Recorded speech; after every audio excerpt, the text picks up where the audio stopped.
But we don't know if we'll get paid for solving that. So yeah. Who gives a No fuck? one promised you payment. Wait, did someone promise us payment? No one has. There's no quests. There's a few. You're right in front of the town master's hall right now. You can see the quest board. There are 4 quests on the board, and none of them are to deal with the red brands. Well, if we're not going to get money or XP from it, why bother doing the right thing? I'm just kidding. Pure isn't that cold. Well, every time I read Vogue, it says the first 48 hours is like when you want to solve a crime in kidnapping. That is most important. I don't know if that is like from kidnapping or is like starts the next day or is like end of second day. But that's what they said, 48 hours. That's a good question. I want to clarify that. So I think if we don't figure out where Gunther is in 48 hours, we can basically like consider him dead. Has it not been more than 38 hours? Yeah. I think it's just about been 48 hours from your perspective. Oh, that's bad. Yes. Does that mean that we are more interested in investigating the family that was attacked by the Red Brands? Or I should call them the Rouge Brands? Well, Gentleness, what were you saying about, like, we should talk to that guy that lives in that place or something? Well, right, well, I was just thinking, we've heard that there's a retired adventurer in the orchard. We could go talk to him, to Darren, and see if he might know anything or be interested in helping us. Another sword could help with these red band swords.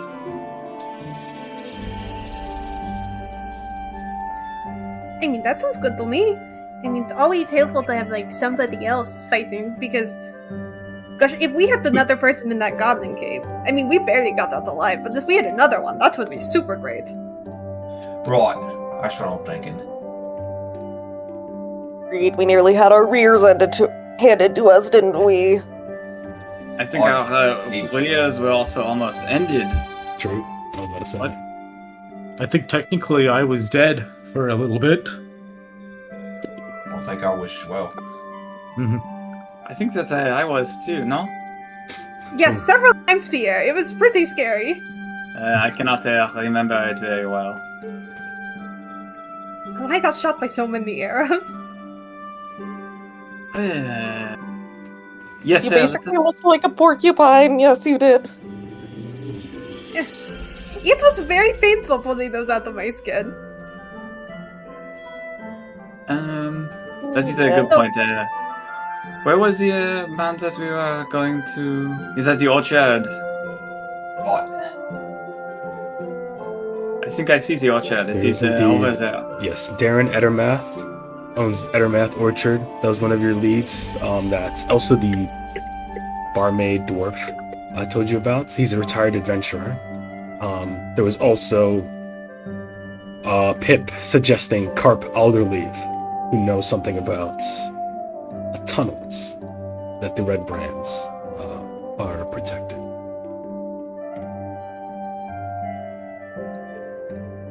I mean, if we want somebody, the tunnels sound like they're going to be super dangerous, so we should probably do what Gentleness said and talk to the guy first, because then that's one more person that can be a pinch cushion. Right. Well, we have heroes in us. I mean, hopefully none of us have pin cushions, but I do understand what you're saying.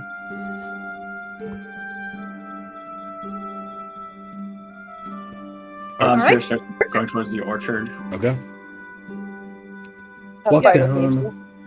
Yeah. Yes, you walk down the town green. It's a little emptier than it was just a couple hours ago, as people are in their stores or on their farms or in the mines, or on their ways at least. You pass by the town green where you see Sister Garaele again speaking with her young apprentice and a couple other other people there. They nod you by, and you go down over the hill. This was like a straight path. There's another, like an actual path that's much further away around, but this takes you straight into the trees, and you see, let's see what would be on this side. Sildar, speaking right in front of the. No, sorry, he actually would have been taken back. He was already speaking there, and he is in the orchard helping a half-dark elf. You see the pale white hair, and dark, most purple-tinted skin, with deep green eyes. Not so much the bright, colorful eyes, like the very sharp or saturated eyes that elves tend to have, but much more like brown-green, hazelnut of a human eyes. And his ears, which are revealed as his hair is pulled back, are pointed, but not quite as long and narrow as an elf, as a full elf.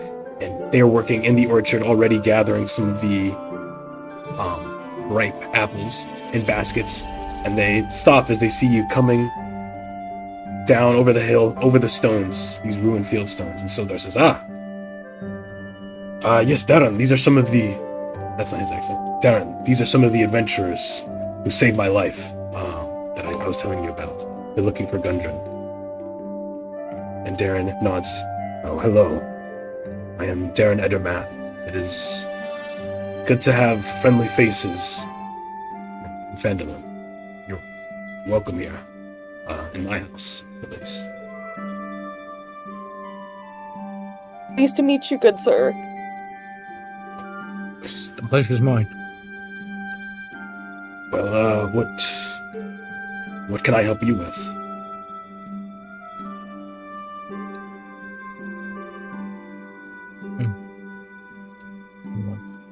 Say, what kind of fruits are you growing here in your orchard?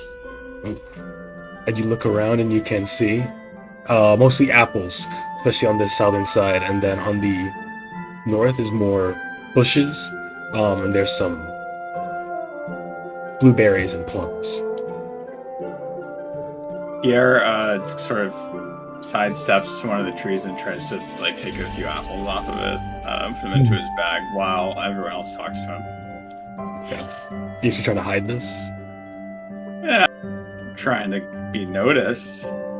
If I see Pierre doing that, I would like to step sort of in front of Pierre to give him a little bit of cover while I talk to the guy. Okay. Yeah, you seem to keep it hidden enough, at least as he looks about between all of you, has a gentleness in his eyes, but clearly sizing you up as you kind of move around a bit, and Pierre looks about the orchard, and at least he follows him. Says, have you make sure there are no rouge bonds that are overhearing us while you discuss? Sort of like she was gonna move in to talk to him and like kind of like stand in front and block his vision, and she's going to say, "Hello, it is good to meet you. I am Nissy. This wizard here is well, he has a name, but he's never been able to finish it, so we all call him Pop Pop.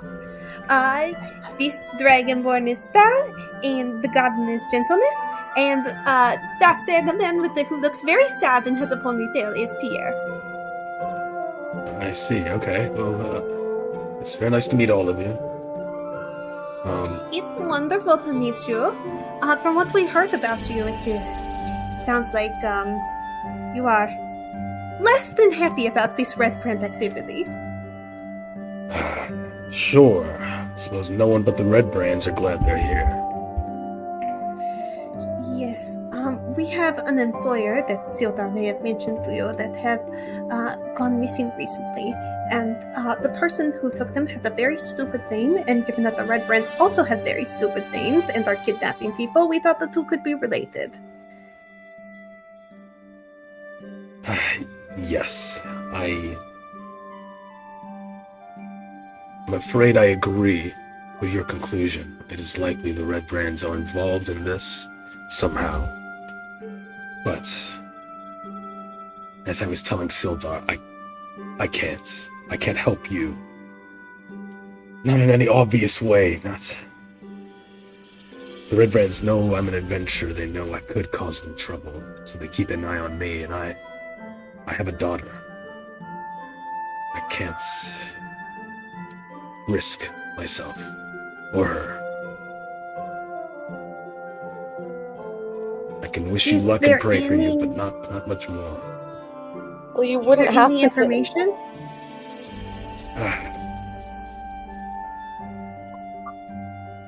Well, they've moved in about a month ago, and as Sildar was mentioned, about shortly after this Yarno Albrecht had come in, he did, I think I saw him come into town and look around a bit, but he disappeared. I only saw him one day, and shortly after that, the Red Brands started appearing. Suddenly the faces were the same, but they started wearing the sashes, and then more faces started gathering. So were Red Brands like they were not like people who were already in your town that joined this cult? It was like a whole new group that moved in. No, some of them were bandits, and then, well, we didn't necessarily know they were bandits at the time, but some of the faces were already in Phandelver, staying at Stonehill Inn or coming in with their camps outside town. Most of them aren't permanent residents, but most of them have been in the area before. But they were growing in numbers, or perhaps just revealing themselves more once they called themselves the Red Brand and started wearing their colors. Do they have any like sort of leader or something like that? Like that maybe if we like take down the leader, they'll like all stop and be like, yeah, like beheading the snake. I don't know. That's it. They gather around in groups, and at least in those groups, some of them seem to be the boss, but they seem chaotic as far as I can tell. Not so organized. Pierre saunters back from. Actually, first of all, can I ask? Did I see anyone overhearing us? Should while we make were a talking? perception check. I think it's a low chance, but I said that was my excuse for walking around. So 18. All right, when you were I'll coming put that in, down. yeah. So when you were coming in, you were keeping an eye out, and you did see Red Brands, on that same street, that main street heading down to the ruined manor on the hill, and gathering at the probably some tavern. Some of them seem to be drinking and eating outside of it. And at the very entrance of town, they were posted up right in front of the farms. Yeah, they might have been shaking someone down for some toll money. And then there was no one on the town green, on the town square, and no one seems to be listening into you now. Okay, good. Is there some sort of red brand control ships that we can blow up and they will all collapse onto the ground and you can push them over like deactivated automatons? No, I'm afraid that at least that fairy tale isn't the one we're living in. It was worth an ask. Have you considered that we can sort of... Oh, I have an idea. We tell the Red Brands that we are embracing them as the new protectors of the town, and they have a feast for them, but unbeknownst to them, we put that poison, paralysis poison into the drinks, and they all drink it, and once they are lying paralyzed on the floor, we go and cut off their throats. Do you have paralysis potion, Pierre? I have heard of it. Because I do not have that. Darren kind of squints at you, Pierre. And I think Fallon Lisi is the most diplomatic and most used to dealing with people. You can tell that that almost sounds like it was a remark on him being a dark elf or half dark elf, that the Drow are known for their sleeping venom. Oh, I didn't know that. He is. I assure you, he means no harm. He is not talking about you. He is making the joke because I am not poisonous, even though I am young P. It is jab at me, not you. We are friends. It was not a joke. The Red Bands, they are bad people. They killed us. No, it's not a bad idea. They do gather at the Sleeping Giant Inn just before Tressendar Manor. Maybe their leader does gather there, or maybe you can poison their stew. Or we could shut all the doors, get all the people out when they are sleeping, and set the inn on fire. That is another good one, Lisi. That could work. Sildar says maybe we don't start fires You have so in the town many fires. day after Have we you ever set the come in. building on fire before? Oh I'm sorry. yes, many a time. That's where I got all these burn marks on this cloak here. I set myself ablaze one few times when it went awry, and my house. Is that what happened to your house? Well, no, I do have a house.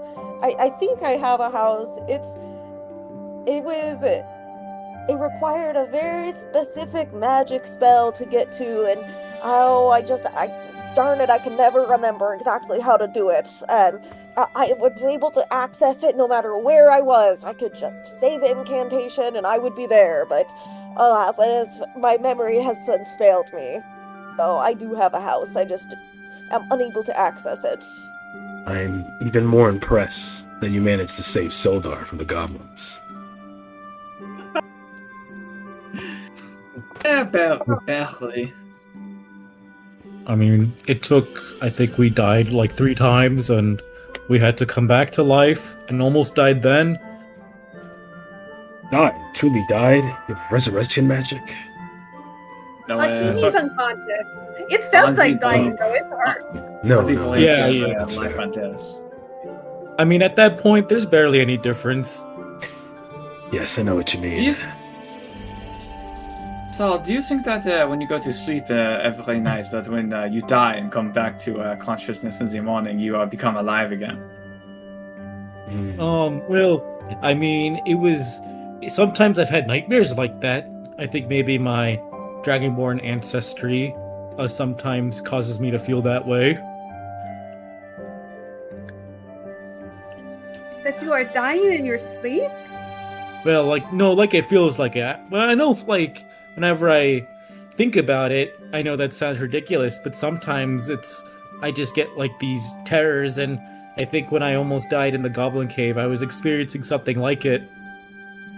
Oh, once I read a book that said, what if that every night that you go to sleep, you actually die, and a new person is born the next morning who has all of your memories, but it is not actually you, and that every night that you will die. That's so scary. Have you heard of Baudrillard? But I think at that point, aren't you basically the same person if you have all the same memories? Well, there is also a theory that when you go through the teleportation spell, that it is killing you, and that when you are reconstructed on the other side, it is a new person with your memory. Well, Oh, don't say that, Pierre. I have used that spell a few times. Do not say that. Well, I think in any case, I don't think it matters all that much. But I just wanted to mention that, trying to get past those goblins was, not only physically taxing, but I think mentally something that, let's just say I did not bargain for. I don't think that any of us bargained for that, but we are over our heads now, so we might as well make the best of it, no? I'm leaning over to Gentleness. I'm gonna be like, Gentleness, you are pretty smart. Tell me that teleportation thing is not true, right? To be honest, I don't really know. I mean, Arcana That's is not really really... scary! Arcana's not really my specialty. I would imagine that the soul probably travels with you when you teleport. So, if that's the case, then I feel like you're probably okay, but maybe your physical body is dissolved. But your soul's probably intact, I'd imagine. As long as I don't die, I guess I can't tell the difference between my body. If I'm still alive, it doesn't matter. Oh, that's really scary. Now, I wonder though, if you die and you get brought back with a resurrection spell, I'd imagine that your soul gets put back into your body as well. But I wonder if there's a possibility that it's something else's soul and the memories of your brain are sort of what makes you think that it's your soul. I could see something like that. Maybe that would be easier, magically speaking, than just bringing back the original soul wholesale. Guess you would have to ask a cleric. Remind me not to die. That is existential. It's This a, is it's a why. good, Go ahead. it's a good idea, just generally speaking. Agreed. This is why I do not interest myself with magic. Yeah, so many disturbing questions. But I digress. Darling, you say you are not able to help, but you have given us some information that is useful.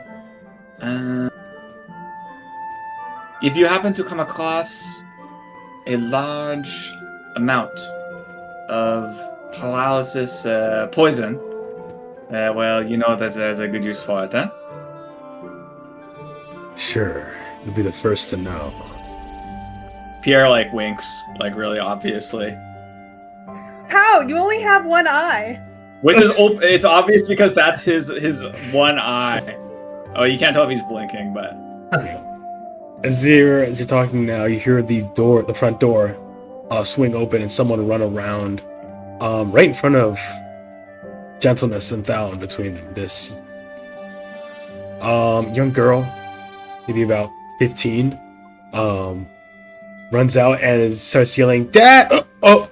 And she almost trips as she kind of is thrown back and stares up at Thal and then down at Gentleness. "Oh, Dad!" "Yes, Bertice. We have some guests." And she puts down the basket, gets down the ladder, and starts walking around. Kind of moves in between you. Dad, I'm done with my daily chores. Can I go meet my friends now?" Yes, that's fine." "Who are these weirdos? Why is there a goblin in the orchard? And a dragon?" Adventurers from out of town."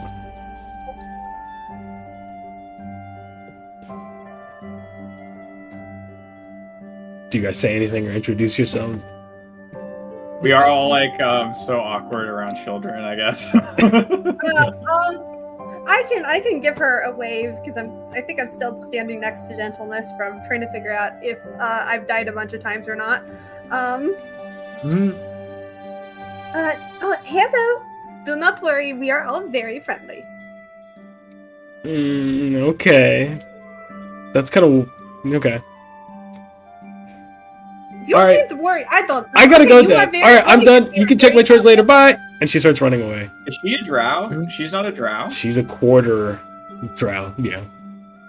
Part human. You can see that her ears are basically not pointed at all. There's a weird, edge to them a bit, but she looks mostly human with, she has, fairer skin, but a purple undertone. So she looks like his biological daughter.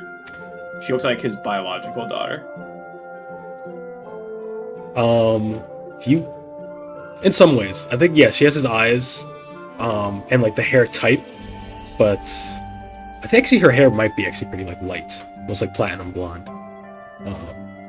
So in some ways you can tell, but yeah, she does not. His elven features are much more pronounced. And she runs off.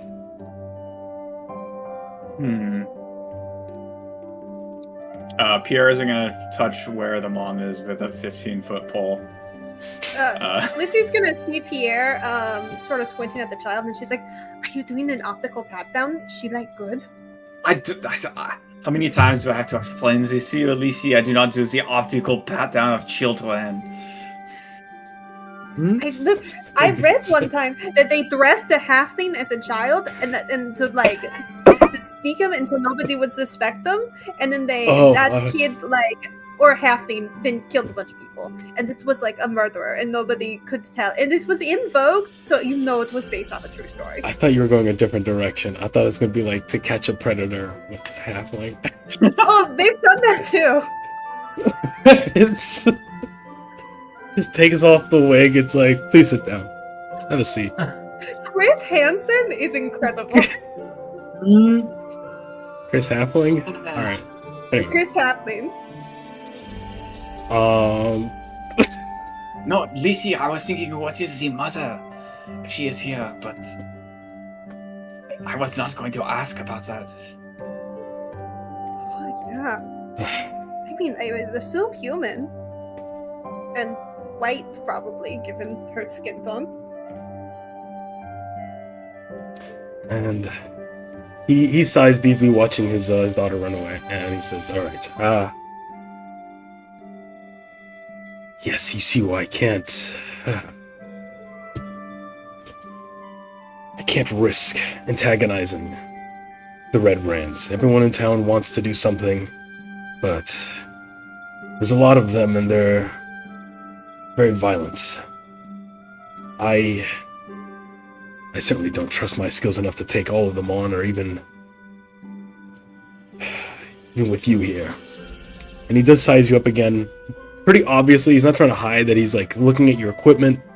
He's checking out your build and your stature, and he's looking at Pop, and he's doing his magical energy is emanating off of him and off his staff and off his eyes in Buster, but kind of mindlessly looking around, maybe even falling asleep standing up, leaning against a tree. And he says, the consequences are a bit too dire. Even if we can run them out of town, enough of the survivors could retaliate. We'd have to take them all out at once. And maybe you could deal with goblins, but I don't think you could deal with a lot of them. Not yet. If you get some better equipment, develop your skills a bit more, maybe.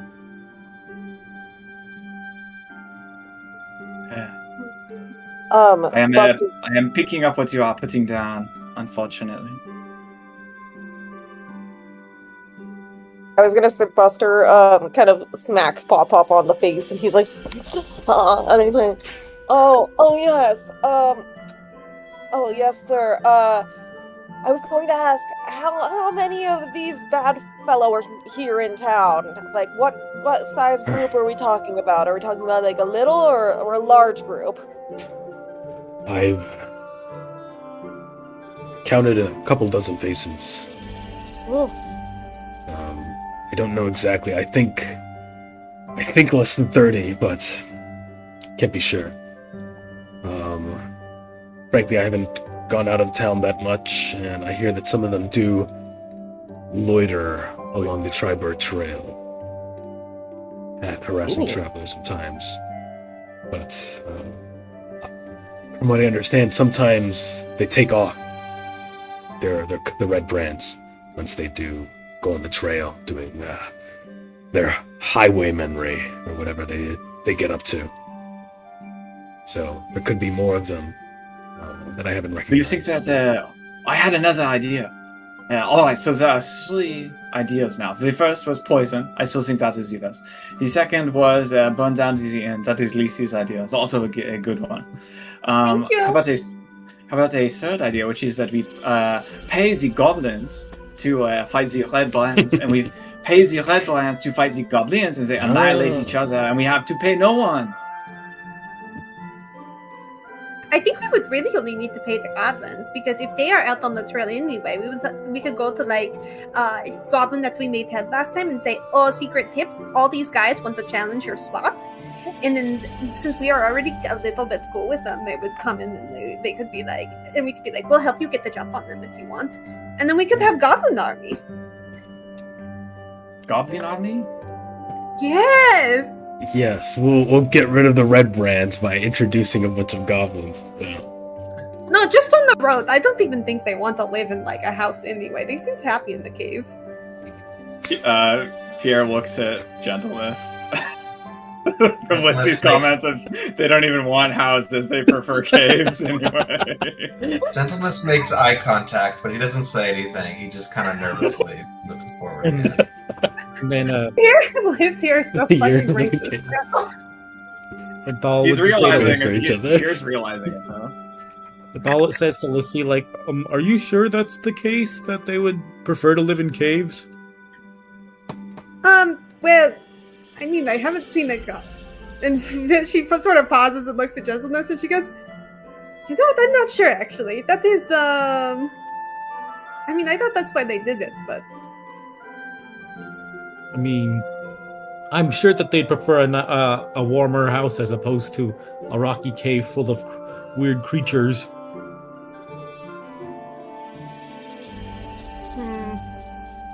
That is So how is we, he say yes to ally with goblins or no? Try to do this we goblin do ally not have to thing? ally with either of them. Both of them we pay to kill the other and they wipe each other out.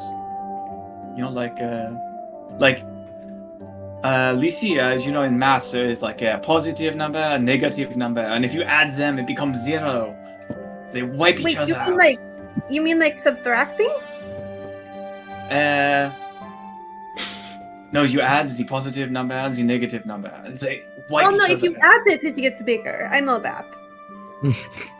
It is like a debt of 10 gold, and 10 gold, they wipe each other out, and you end with 0. Yeah, that is subtraction. That is not addition. Addition or subtraction is the same as adding a negative number. I don't. What are you saying? This is truly Arcana. You must be the wizard of the party. Dahan, thank you so much for your assistance. If you change your mind and decide to take a stand against the Red Plans at a later time, we will come back to you. Sure. Yes. Um, I do understand that you want to keep your daughter safe, but if the tide starts to turn and you think you can help us putting into them without bringing anything onto your daughter or not being able to see her again, I do hope you stand ready for that opportunity. Make a persuasion check. An advantage. Who? You, Gentleness. Ah! Were you going to say that? You! Gentleness is quiet the entire time, and the one time he says something, it's persuasion check time. Yeah. Okay. He looks down at you, and he looks just out to the town, just behind you, out to the hill. And he says, "You're right. We shouldn't tolerate this. If you can prove your mettle, that you can protect the town, I'll help. In fact, there is something else I've been curious about that might at least give you something to do. And if you succeed at it, I can give you something that'll help. There's been rumors of undead moving about on the east, the Triboard Trail. Undead, you say? Yes, zombies. Near Old Owl Well. And how do these undead look? Do they look more human? Are they undead goblins? What I understood, they looked human. Yes, probably. Well, I hope not travelers. That could be from the barrow mounds, the graves that are all about this country. There are plenty of old battlefields that corpses could be scrounged up at.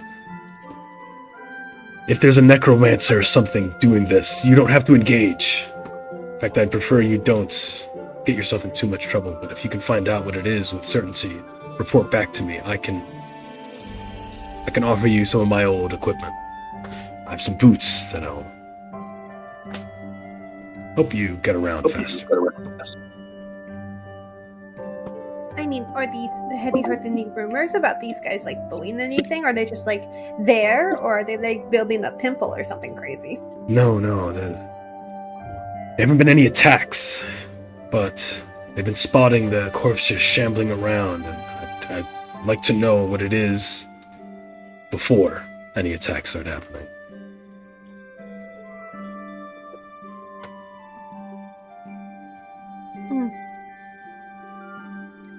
And, but you said they were east of Triborg Trail? Yes, Old Owl Well, and Thal, you would know about this. I can take you real quick to there we go, Sword Coast map. Can you guys see? Let me see.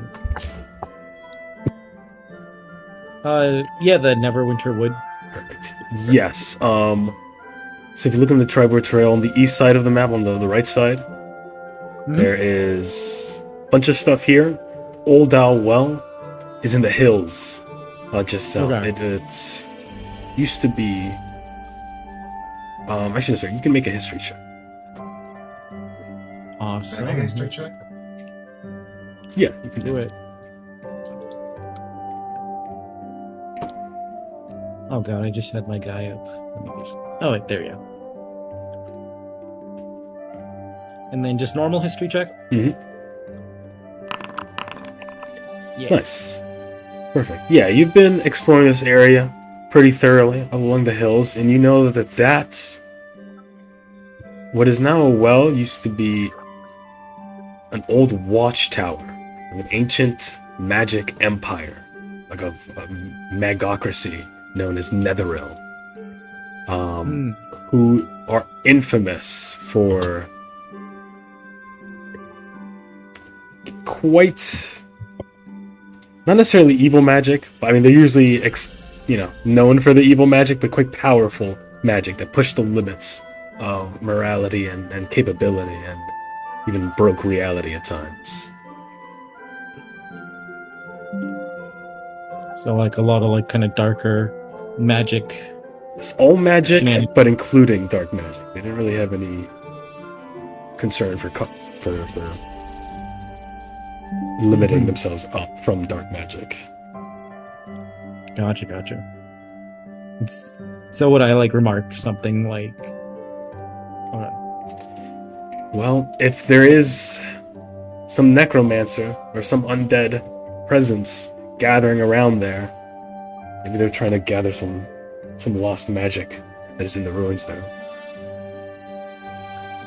Yes. I think that this area does have some history of, darker, just engaging in the dark arts, so to speak. There's a lot of necromancy and magic related to death as well. But that's not necessarily something that, was always there, or that was the main focus. But it is something that, this area isn't a stranger to. Oh Yes. wow, Bob. You like not so much. Well, I suppose it is why I'm here. I do like history a lot. Okay, well, for my part, I hope it remains history.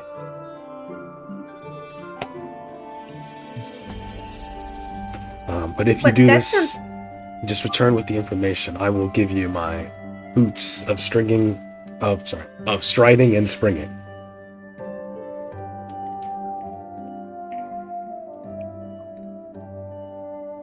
Thank you so much.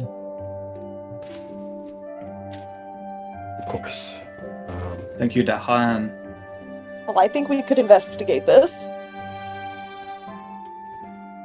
All right. Good luck. Stay safe. Of course. I do as well. As we're walking away, I'm gonna be like, so Bob, you ever experiment with like dark magic, or you strictly light magic wizard?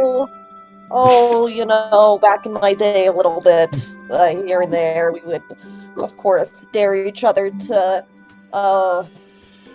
throw around these little bit of necromancy spells, but we would never do it on any sort of human corpses in any way. Like, never. Oh, one time it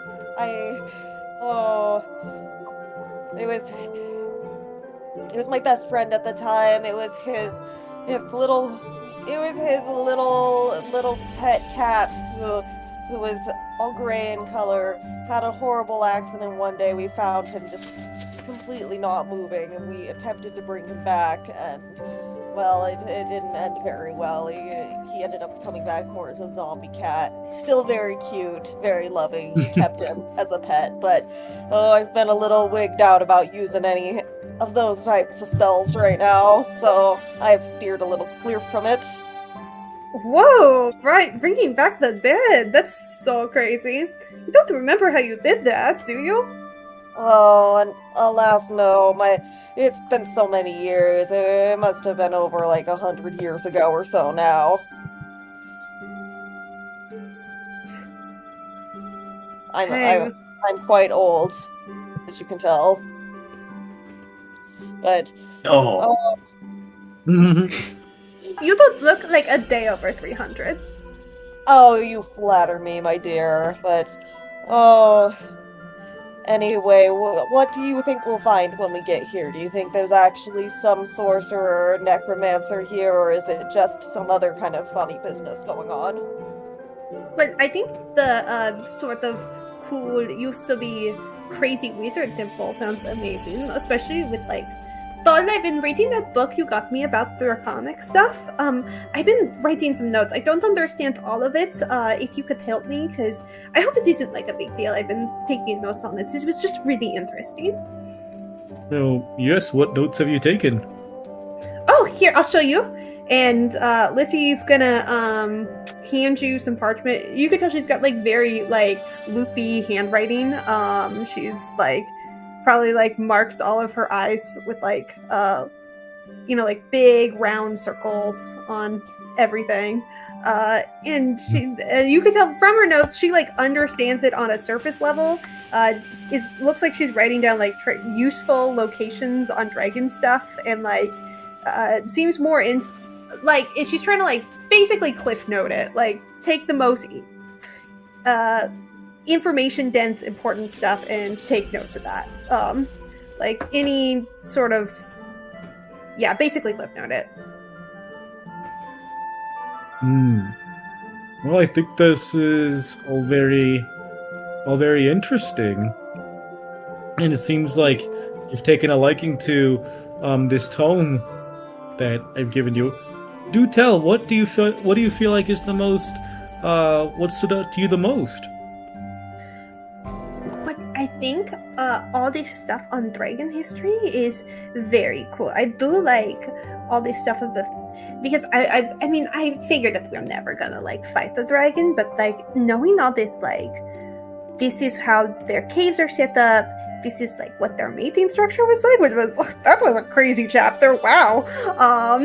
And well, I mean, it is strange indeed. Yeah, no, they are from the same species. This is very different based on color. That is would not have expected. I don't know who researched it, but they were very thorough on that chapter. The pop-out section was the most impressive part. That was Dragon crazy. cock pop-out page. Not the Anatomical. dragon dildo. Don't look at me The like bad that, dragon. Alex. But it was mostly the magic stuff I found very cool. Like all these spells that shaped draconic history with time. Just like I don't know. I'm still new to this. This is like my first real history book, and you can tell from her notes that she like understands things on a surface level, but there's like some deeper concepts, and anytime the words get too big, she writes question mark next to her notes. Well, seems like you might have some parts of the book that you find to be more interesting, and we all have our areas of, intrigue, so to speak. And so, but I'm always happy to see someone else take to academia in some way. Yes, I would love it if you would help explain some parts to me, and also if you have any more books I could borrow, or because so I could read them and learn history. And same thing with this place. If it has any cool history, we could be a part of it, and we could have do research or something. I don't know. I've never done academic research before. How does that work? Well, it depends on what you're researching. So, for instance, when it comes to something like what we might be looking at now, when it comes to necromancy, sometimes it's all about trying to witness it in action, or trying to learn from someone who has practiced the arts. Or when it comes to goblins, sometimes it's good to see and come across different goblin groups, whether those encounters be hostile or not. At the end of the day, what matters is being able to experience that. Oh, are you researching goblins? Well, it's just an example, but I think I just like researching all cultures, although I am more partial to draconic and dragonborn related matters. Well, I was gonna say, you've got is this gentleness for your research then? On top of being your squire and all that, he's taught me a lot about his past, or at least kind of stuff related to goblin culture and goblin musings, so to speak. Mm-hmm. And also I think been helpful in seeing how how someone else would approach just different situations in the way that, as opposed to how I would go about things, either more diplomatically or sometimes with a show of force. It's always interesting to see his perspective. That is true. Ever since I started traveling with Pierre, it is so good having new ideas around, because Pierre is always don't do that, that is dangerous. And he's also very good at figuring out who is suspicious and not. Well, that's good to have as you said he's your bodyguard, right? Oh, super good bodyguard. How did you two, I know that he's your bodyguard, but how did he become your bodyguard? I don't know if you mentioned that. Yeah, so the start of the story, Little Sad got robbed, really bad day, horrible day. But, so after that, I was okay, I cannot go out again and, not be safe, because that was a bad experience. And so I was looking in town for bodyguards and whatnot. So I went to this one that was known to be best in business. They were so everybody who I talked to who was nobles or anyone who knew anybody was get a bodyguard from this place. It is amazing. So I show up and it is so fancy, and I walk over to the counter and I was yes, I would like a bodyguard. And they were well, it's going to be a whole process, because we want to make sure that you're not getting a bodyguard and then immediately going to rob a bank or something and being you have to protect me while I rob this bank. So there was a bunch of security and paperwork I had to fill out, and they were so I filled it all out, and it took I am not kidding you, the stack they put in front of me took 3 hours, and they were great, we will match you with somebody in 2 weeks. And I was what are you talking about? I need somebody now. I don't want to get robbed again. And they were nothing we can do, 2 weeks. And I was okay, what can I do till then? And they're well, you can maybe hire a mercenary in the meantime, or you could go with and it was called Paul's Discount Bodyguard Services. And I was these are discount bodyguards. Sorry, what discount bodyguards? Draco's discount bodyguards. Draco's discount bodyguards. And but they were yeah, but they're so bad. And I was but you are not giving me a guy for 2 weeks. I cannot just not have a guy for 2 weeks. And they're tough luck. And I was okay. So I go to Draco's Discount Bodyguards, which I think it was in a warehouse. It was so strange. But then I show up and they were I was like, do you have a guy? And they're like, we got one guy available. And I was like, who is it? And then I met Pierre, and he was really sweet. And then he was like so amazing that by the time the other place was like, yeah, we got the guy ready for you, I was like, don't need him anymore. Well, that seems like a good. Well, I think I like to say things work out the way they do for a reason, and it seems that such an encounter seemed very apt and fitting from everything that I've seen so far, Lizzie. Yes, he is. Oh, really and the good. crazy thing is that story was 3 times as long as the first time that she told us. Oh yeah, Pierre told me to cut it down. Because Wow. you won't believe the paperwork they had me sign. They also had they had me take a personality test, but half the questions were like, would you stiff our bodyguards? And I was like, no. And then they started asking me if I would encourage the bodyguards to join a union. And I was like, what is happening? What's a union? It's a guild. Wow. So it seems like you went through a lot. Yeah, no, would not recommend that place. Unless you're willing to wait 3 weeks. But who is like, I need protection? I have 3 weeks to wait. I guess, if you're already verified, then I guess it doesn't matter, but I wasn't, so.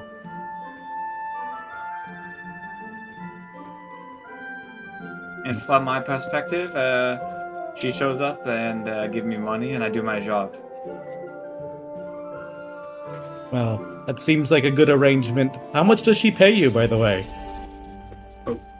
That is confidential. Well, that's something I guess that this job will cover, or at least that's If something you we can work if you on. are in need of a bodyguard, I have a bidding system. You can outbid Lacey, and I will come under your No. employ instead. Yes. I have you on retainer. That means it's I have paid for a certain amount of time from the services.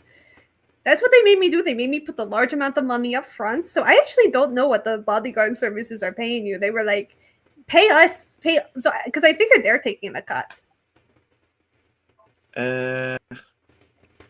Unfortunately, that is what the fight with the union is about. Yeah. That is enough about us for 1 week, I think, I would say.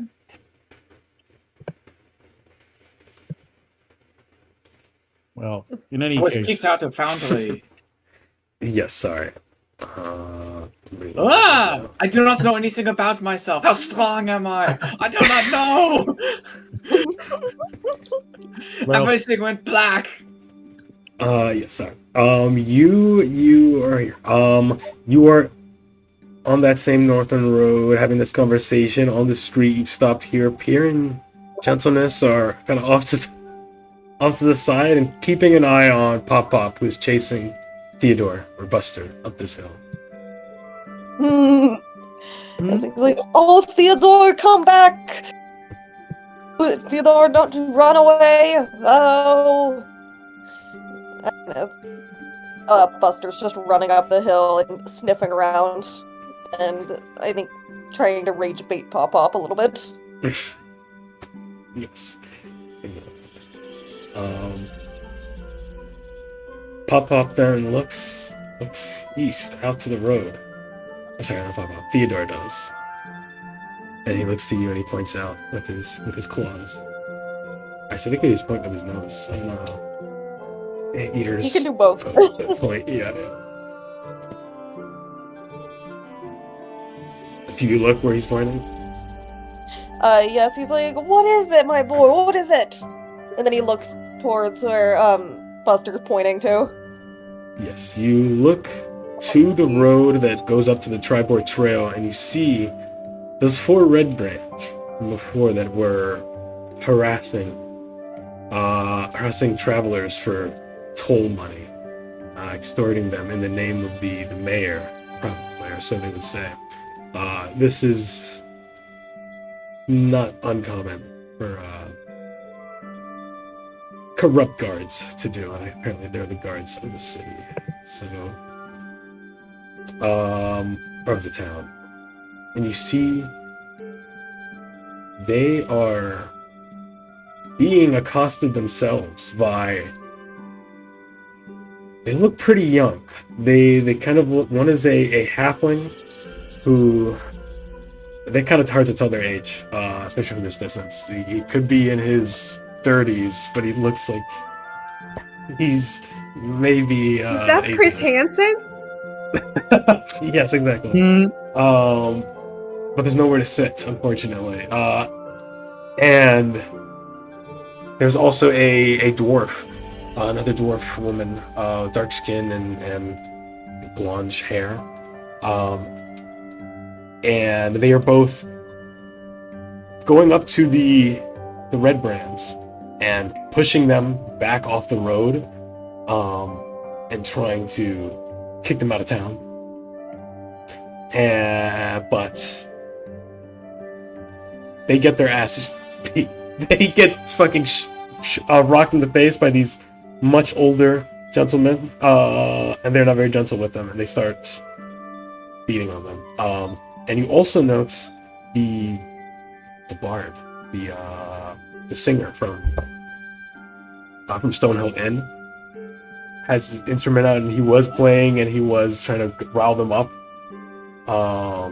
throwing insults at them, but now he's kind of backing away a bit, or considering what to do. They look like they're about to run at him too. Okay. So Pop would like to can I sneak up a little bit closer and behind like maybe one of these like houses right here? Yes. You can make a stealth check. Pierre, in gentleness, at least, you see this and you can point it out. The pop-up is moving towards these houses by the farms. Pierre's just kind of watching to see what happens next. Gentleness says, I think Master Perelius is up to something. Yeah, you can see him just sneaking up towards the houses in that direction, trying to go as slow as possible. And I got a 15.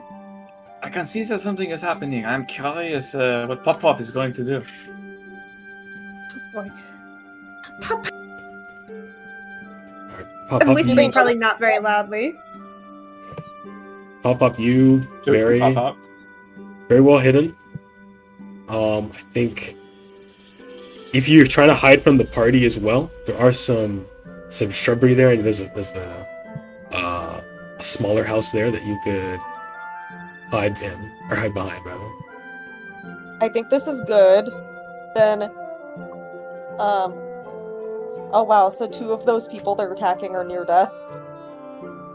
Okay. Yes, they have a bloody nose, bloody jaw. They might have a missing tooth. You can't quite tell from this distance yet, but they're definitely bleeding. Maybe bit their cheek.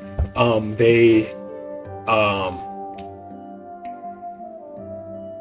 don't think they would have any broken bones or anything, but they seem to really be like knocking them senseless. They seem pretty dazed and out of it because they're just kind of getting punched on. While Pop's hidden, he's gonna try and actually use his grease spell to try and see if he can hit the red brands and like cause them to slip and like fall down, kind of creating an opening for them to escape. Okay. Okay, make a performance check just try to go to draw their attention. Okay. Performance check. Oh lord. Okay. Good grief. You wander up towards them and trip as you're going down the hill. Oh, and slam into this one. And he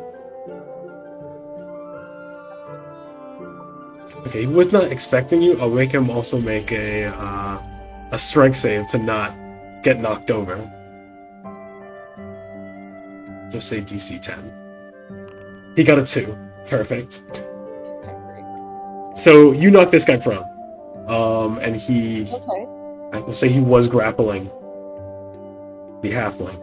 but he's no longer, as he's knocked over, and you're in their space, and they are still grappling this guy, and it looks like he's just gonna turn to punch you.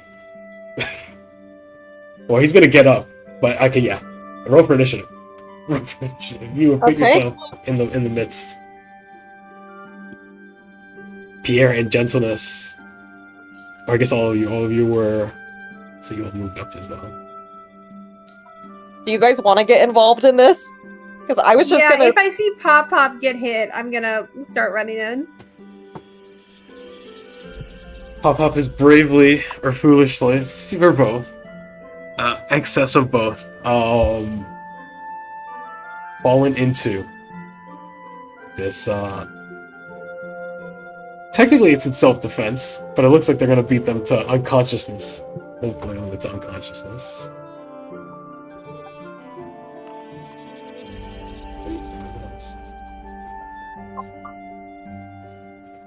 Okay. There you go.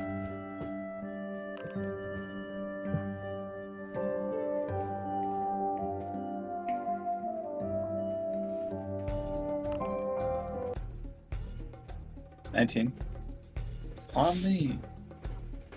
Pierre just like kind of sighs and like puts his hand on his forehead when he sees. Like in this situation unfolding. We need to get involved in this. How do you roll for initiative again? I totally forgot. You can click your I know. face right at the top. Your Oh, I see he's already in there though. That's yes. me. Okay. Is everyone in? Lisi, you are the first. All shirtless. You're first to act. You see the situation unfolding. Yeah, go ahead. Okay, I'm gonna. Oh gosh, wow, it's a long way to them. I'm gonna move forward 30 feet. Is this tracker right? It seems to show that either the tokens are wrongly sized or my ruler tool is wrong. This is a pretty high big level for you. We'll say I'll move you up a little bit closer. You started moving, like running up a little, watching Pop get into this, and you can. No, yeah, you would dash this turn to get into space, I think. Okay. 60. So, yeah, then I guess I dash forward and that's my action then? Okay. Do you want to get straight towards them, or do you want to? Because if you're going to use Eldritch Blast or something, you do have a pretty long range for that. 120 feet. No, I know, but you said I already dashed in order to be in the square you told me to. You're already here. You start here. Okay, I start there. Yeah, you would have been like right level with the house. So how many feet away am I? From the nearest one, you are about 100 feet. 95. 100 feet. Okay. My Eldritch Invocation, Agonizing Blast. So that one is prone, so you would have disadvantage against that one, but the next one is 110 feet, which I think is still... Yes, I will hit the other one. I'm just trying to figure out how to... Okay, you can add your charisma modifier to the spell's damage roll, so that's how that works. Okay. So, yeah, you can drag the spell from your sheet into the chat box, and then it'll permanently do it automatically for you. Like it'll add. Oh, I can do what? Sorry. How will take the spell that you want. If it's Eldritch Blast, like drag it from your sheet into the chat, where it says place item here and your agonizing blast, and it'll modify the spell to have that. Okay. So spells. I think it'll scale too. So, it's like. Yeah, Eldritch Blast is 120 feet, so I can shoot that. Sorry. Sorry I'm taking so long. So I'll put that in the chat. No, we're level 2. That's early level. You gotta learn everything.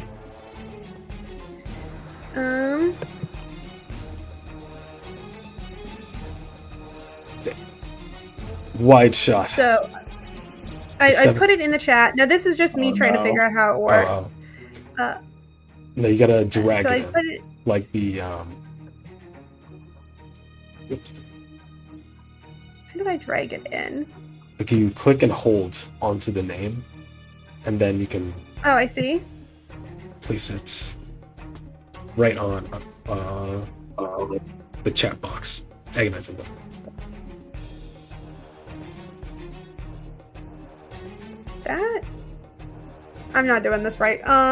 No, scroll up a bit. Okay, I can do it. Okay. Okay. Sorry. Just move on to the next one. I'll figure this out later. No, I got it. I just did it for you. All right, yeah. You Okay, thank you. can reroll. I'll let you reroll. I don't think it would affect whether or not I hit. Would it? I don't think so. If it's adding to your damage, not the plus to hit. But you can reroll because that was are you testing it out? That was an accidental. No, I'll keep it. I don't want to. There was also. You're gonna feel really silly when Pop Pop dies because this Eldritch Blast missed, and Jenna will hate you forever because he only had 2 HP left. Fine. I will reroll then. I just didn't want to. If she gets another 7, I'm gonna lose my fucking It was meant to mind. be. Oh, 19. Okay. Nice. It hits dead on. Okay. Blast him right in the chest. 13 damage. Oh my god, for max. Incredible. Ooh. Okay. With the agonizing power, what does it look like again? You're shooting like a snake forward? It's like, you're a snake? yeah, it's like a big, like, sort of ball of energy, but it does kind of, the way it moves up and down is sort of like a snake. I see. okay, Does it so leave like a trail line? can you not Yeah, lethal like a slight- someone like with Eldritch sparklers. Blast from a distance? I don't think so. Alright, this is a deadly fight now. I'm gonna say thank you for Yes, you taking can pity on me, only- God. It's What only are you doing, VC? yes, that is a good point to mention. Only melee weapons can be non-lethal. That's the official rules. Okay, but you blast forward with all your power to protect Pop Pop, and it straight up hits this guy in the heart, and it seems like he's about to have a heart attack for a second, for he breathes deeply and like pounds his chest, and he's still up, and he looks at you and says, "God damn you! Kill them!" And you can still move. You still have your 30 feet of movement, Lisa. I will move a little more forward, but like still behind Pierre. Mhm. So like You get up to right, cover. like moving more towards the buildings where gentleness is, I guess, if I can move my way there. You can, yeah. Getting a little bit of cover. Yes. And Pierre, it is your turn. Alright, I come up next to Pop Pop. I'm just going to attack the one right next to Pop Pop. In the case I kill them, I will use non-lethal. Okay. Does an 11 hit? If you're attacking the prone one, you can do that at advantage. Yes. I was. Yes. I take it an 11 does not hit. It does not. 15. That does indeed hit. Strike him with the pommel of your rapier, with the swept hilt. 9 damage. Not bad. And he starts bleeding from his forehead. Ah! And he was gonna go up to sock Pop Pop, but you get him first. I don't know if this is too much for one turn, but can I convince them, like, I want to convince them not to fight. Like, give up. Go do your little scam somewhere else, eh? Make an intimidation check. Or quick succession here, I don't know. Might be a good show of force. Intimidation. Fuck. 14. Yes, unfortunately, their pride is wounded, as much as their foreheads, and they're staying. Stupid rouge blinds. That's my turn, I think. Okay. Yep. Getting up with them, protecting Pop Pop, and it is Pop Pop's turn. And then All right, great. yes. So,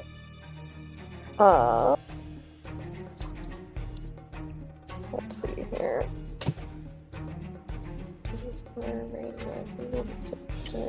I love the grease from Pop Pop. That was so good. Let me see. You can roll a 1d6.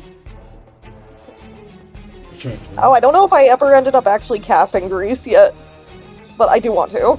So, Might be Yeah, possible. yeah, Pop Pop's gonna go ahead and cast.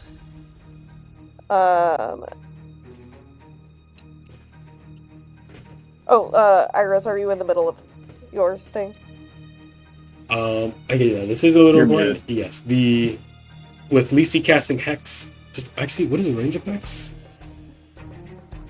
Oh, that's a good question. I sort of thought it was anything you hit with the spell. 90 feet is the range. I think you would have been in range when you moved up, so that's fine. Okay. Yes, that's it. He does have a heart attack, and he does die. Or he goes unconscious at this. If you're going to try to save him. Lissy was not. Yeah, that is enough. That was enough damage to stop his heart outright. The sheer power of your blast. And now it is Pop Pop's turn. Sweet. So Pop Up, he's going to actually cast Grease, and he's going to try to aim for these two that are unharmed. Okay. Over here, see if he can make them slip and fall.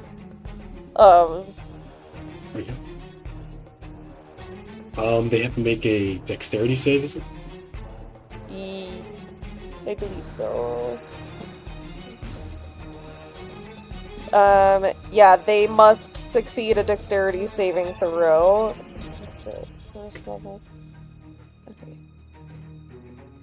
Then I'm gonna put it right there. Okay, the Love that sound effect. north one succeeds, the south one fails. Okay. So that one's prone. How does it look like as you conjure Grease? He takes his staff and he just like starts swirling it around, and you see just it looks like sludge just starts kind of coming out of the tip and forming like a sludge ball, and then he just kind of goes and like chucks it and it lands over in between those two, and then you see that one slip and fall on his face and the other one manages to stay up. And then let's see. Badly injured, dead. Okay. Yeah, if I try to take a step back, this guy can do an opportunity attack on me, right? I can't. Yes. I can't do that. Okay. Okay. Is he in that prone? case- Can you do it from prone? Oh, yeah, can't- he is he's at prone. disadvantage, pretty sure. Okay. I'll probably just stay where I'm at then and end my turn. I can block for you if with protection fighting. I If you take an think that would just opportunity give attack. him advantage, right? Oh wait, no, it imposes disadvantage. So that would be redundant unless you double disadvantage is 3 dice or the lowest. No. No, it's okay. I'll just stick where I'm at now. Okay. That's very good though. Pop Pop is knocking everyone prone. At least he's knocking one of them dead. And it is the commoner's turn. These two rambunctious folk, the dwarf and halfling, move out on their last legs. It's your turn. Okay, he picks up his friend. So, and I'm just gonna say they're out of combat. They run away. So the attention is fully turned onto Blue.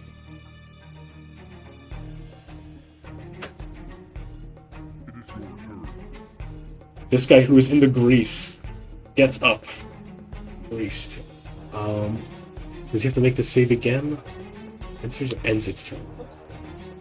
And it's difficult terrain. Okay, put a. I think it's just another 5. 16. Oh no, because okay, so I think you literally only get 10 feet. Just barely It becomes getting them. difficult terrain, right? Yes. Yeah, that's And good. then he will. I don't have any range, so he will dash to getting out of the space. Dashing right up to Pierre. On God. The other one who succeeded. Stepping over his dead companion's corpse. Comes up to you, Pop, and swings at you. Makes 2 man attacks. And he says, "Stupid old elf.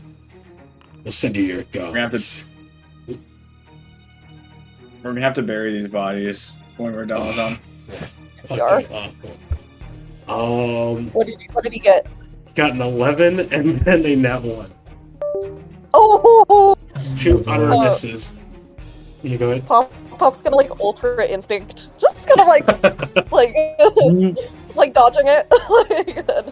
Yeah, it's like you're like drunken he's like- master. You're like stumbling, but it's perfectly to dodge everything. Exactly, and he's like, I may be old, but I can still fight. You dance around him. Oh, yeah, these guys are gonna get their shit right. What the hell? Gentleness is your go. Before combat started, I said I wanted to sneak up. Could I have made a stealth check before combat started? Yes. Okay. Let's see here. Stealth. Okay. Very good. You are hitting. Okay. Alright. Your door's right next to me. Okay.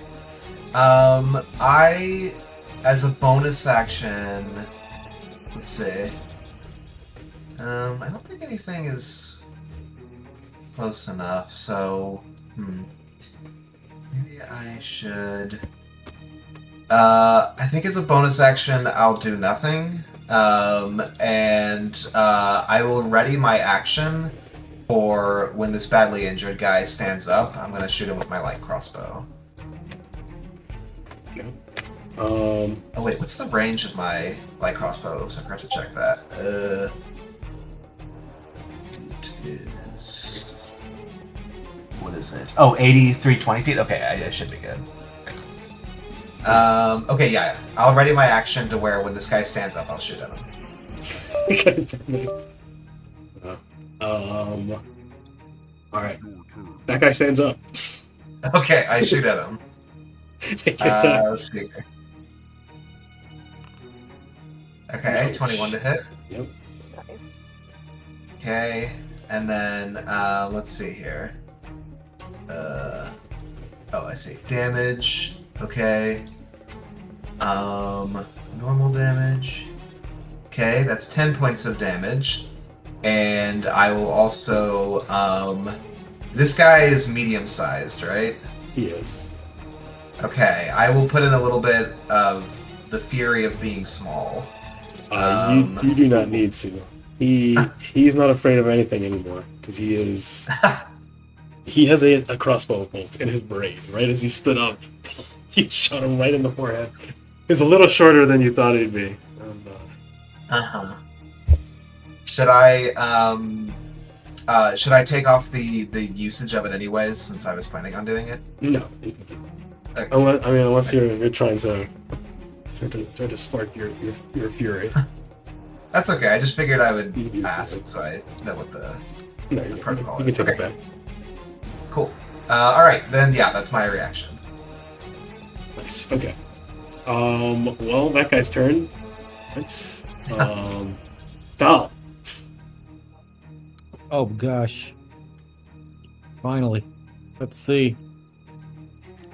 2 left alive. Wait, that's. Wait, how much? Wait, so okay, I think. Am I reading this right? Is it actually, if I even move just that much, it's only like 20 feet? Yes, you guys stood pretty far away. You were letting pop up. Go ahead. Because that was no one spoke up. I'll just dash. Do you have your ranged options? Everyone is using their ranged option. Your javelins. In that So you case, can move I up 30 will. feet from them. Yeah. So, yeah, about 70 feet. I thought I moved 30. I thought I moved 30. No. Yes, you move 30 feet, and they're both about 70 feet away from you. Okay. So you have disadvantage on the attack. You can still throw it. That still hits. Okay. Nice. It is true. You run up, and the perfect form. Do you smite? Just try to kill him. No, I don't smite. I didn't do any divine smiting. They're not even worth it. Not worth a spell slot. Yeah. Well, here, pop. Hang in there, and then I throw my javelin.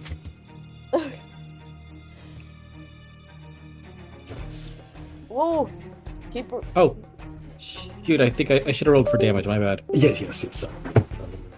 I totally forgot. Wait for how quickly you Which kill one this are you hitting? Are you going for the one that's right by me? Yeah. I'm trying to click on it. It's not responding to me. The damage button? Yeah. Oh, there we go. Yeah, that's what I meant. The damage, but it was my interface was lagging for a second. Oh, watch where you're throwing that, my boy. Yes, a javelin that can fly right in front of Pop-Pop's face. Almost catches his hat by the brim. You almost took my nose off. You almost got booster here. I can click it Did for not you. mean to. Okay, here. Give me 1 second. You can also roll elsewhere. 1d6 Yeah, plus 3.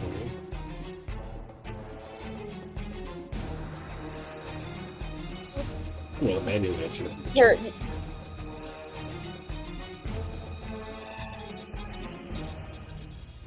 Sorry, my thing's kind of fucking up. Foundry's always fucking up. I don't know what I do to it.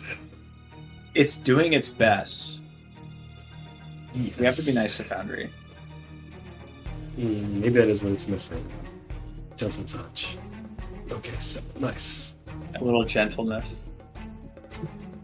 You can all use a little gentleness. okay, I think we got it figured out on Ishan's end. Yes, perfect. I said 7. You throw the javelin and the red brand barely dodges it, gets grazed on the shoulder and starts bleeding. You tear his red brand off. Is it a sash? Yes. Just like a scarf. Sash, yeah. You know what we could do out of character if we kill all 4 of these guys is just, well, obviously we have to take care of the bodies, but like take the uniforms, and we could like sneak in and learn more information. Just a thought. Absolutely, we should take the bands off of them before we bury them. I think maybe Pierre could get away with that. I think as soon as they see Gentleness wearing a red brand outfit, they're gonna be like, "Why? What is that goblin doing?" That's true. Yeah, maybe Pierre's the only one that could get away with it. Unless Yeah, they and I'd are have to, like, working hide with from the reality. goblins. That was a theory throwing around. Alright. Very nice turn. Lisi. Back to the top. Still have Hex up. Yay. Yeah, I would like to move Hex. I would also like to move forward 30 feet. It's about there. So I'm 30 feet is there. It's pretty much exactly 30. Move right in And front of then- gentleness okay. between the six. Perfect, because that makes these guys less than 90 feet away. So I'll move my hex to whoever is There's one who's lower, been. but still not. There's one who's just got injured by Thal. Okay, I'll move it to the guy who Thal just hit, and I will do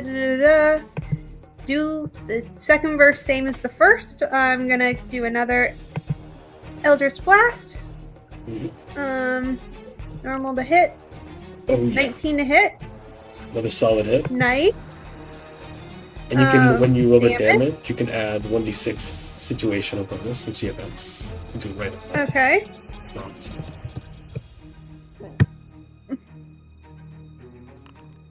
14 damage total.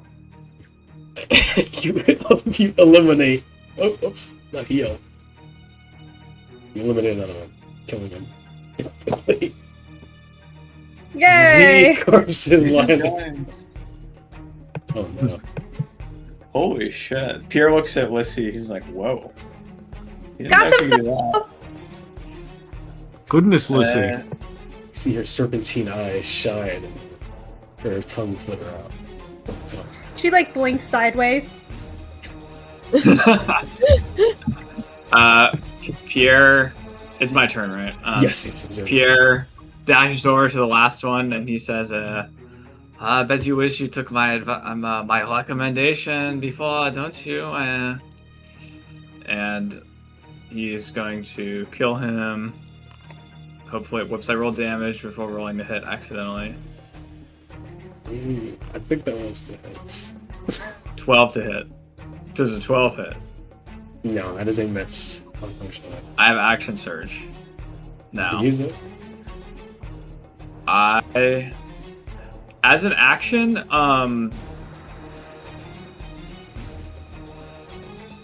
can I? Oh, it can be any action. It's not just fighting him.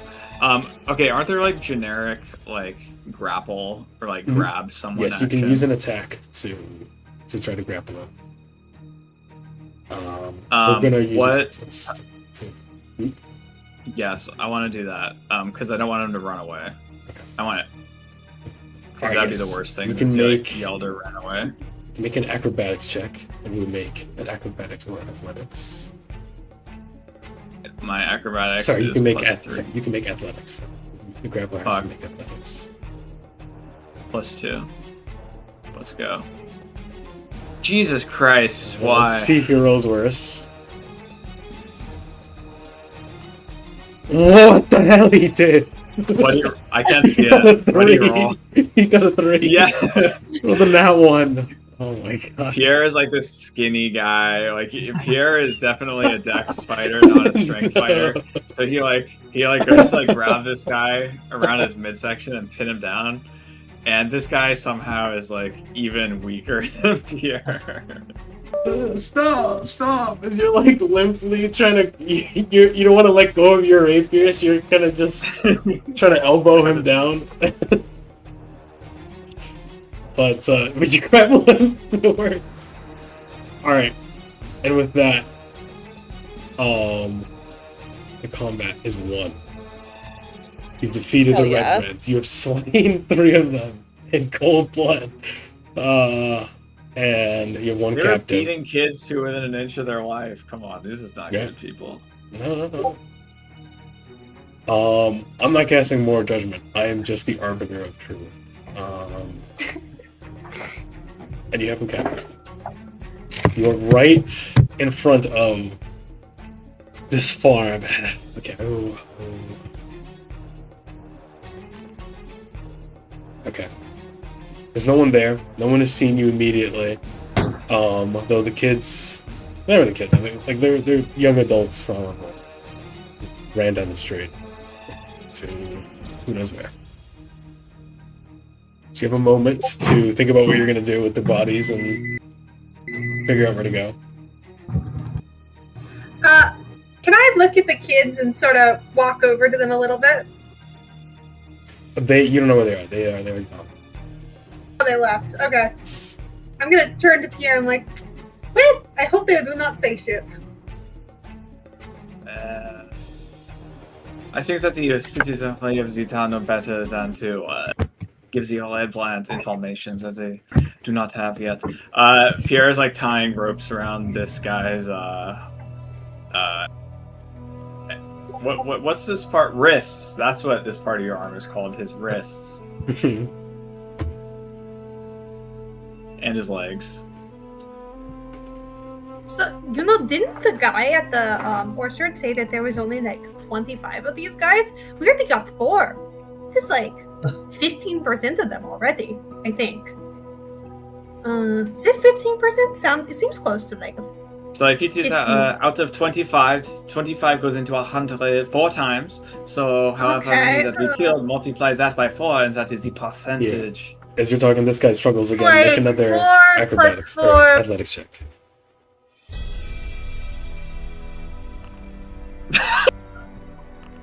Okay, he gets a 21. Saul, do you want to help me with this, Saul? Yes. Let me So come sure. in and assist. You can get an opportunity attack on him, Pierre, which I think can be a grapple. So you can do it again and make another. Lovely. athletics. Yeah. 19. Okay, very good. I would like to move my hex to him and give him Oh my disadvantage God. on strength checks. Okay. He's been using acrobatics. He's using his dexterity. Well, then acrobatics. Yeah, give him Yeah, disadvantage dexterity. on dex. Okay. His Yes. This time dexterity. he gets another nat 1 for 3, and you just catch him again, my Pierre, as he breaks out, or not breaks out. He slips out for a moment, and then kind of starts running towards back into town. Actually, you see, in that moment, he's not running down the streets. He's running for like straight this way to like run over the wall. Interesting. But you catch him again immediately. And you grapple him, and then Thal comes up, and now you can both hold him more securely, and you can get rope or something to tie him up. You better behave, or you won't see your family ever again. Are we the good guys? I got I'd no say we family, are doing idiot. something good.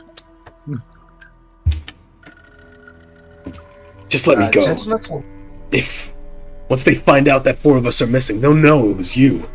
When you faces in town, you'll be hunted. They will Maybe not I put can it give him together. a sweet word if you let me go. No. We will not kill you if you behave, but you cannot go back to the Red Land. You need to make a new life for yourself. Go home and rethink your criminal ways.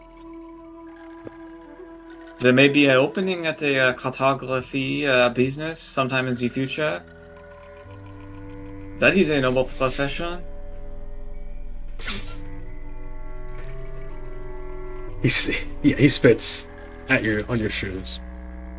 Spits on your cog piece, actually.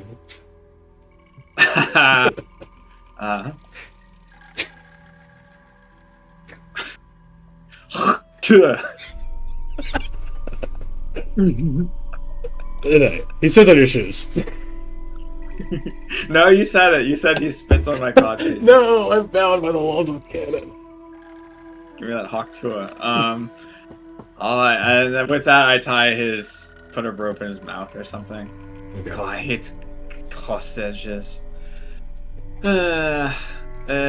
We must quickly drag the bodies off of the trail. We have to bury them, but take the red sashes off of them before you bury them. I say to everyone else in the party. Gentleness will take off the sash and start trying to drag one away.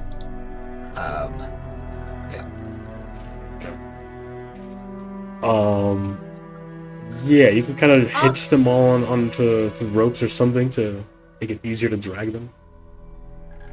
I'm just gonna be casting prestidigitation behind, like, probably Thal's gonna be carrying most of them, and Gentleness, because I figure there's like a big red blood trail, and Lissy's just like, clean prestidigitation, clean prestidigitation.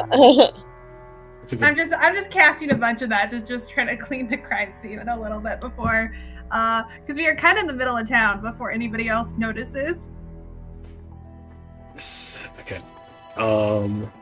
Gentleness goes up. Lucy is cleaning. Thal. What is Thal and Pop Up doing? So Pop. Let's see. You have create Um, grave spell. Instant grave. Mulder.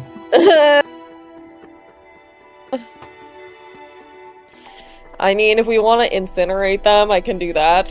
I can just carry them off. Like, Yeah, could just cremation. That's fine. Yeah, let's just carry them. Pop can kind of just like. I mean, I don't really have a spell for this, but he can help like carry one of the corpses too, using like magic, if that's allowed. Can we, like, disguise it? I feel like if we start carrying bodies through town, that's really bad. Do we have like a trash bag or like a? No, trash we're going bin north. that we can do? Yeah, no, Oh, we're okay, gonna never go to the trail, right? We weren't dragging them back into town. Oh, good. Okay, that is good. No, I was not thinking. This is a crazy way to Ugh. start the adventure. Okay. Back on the road. Plus 3 corpses. Blood again. That's our loot. Alright. So, we are stripping these guys? Just the robes. The old sashes. Well, they may have treasure. And the coin from their pockets, obviously. Sure. I think What if probably. they have like a nice shirt? I suppose we could take it and resell What it. What are the chances that it would fit you, Lizzie? Well, I was more talking about you. Because, like, half of your shirts have, like, holes in them, and then you're like, no, I can just sew them up. And I'm like, we should just buy new shirts.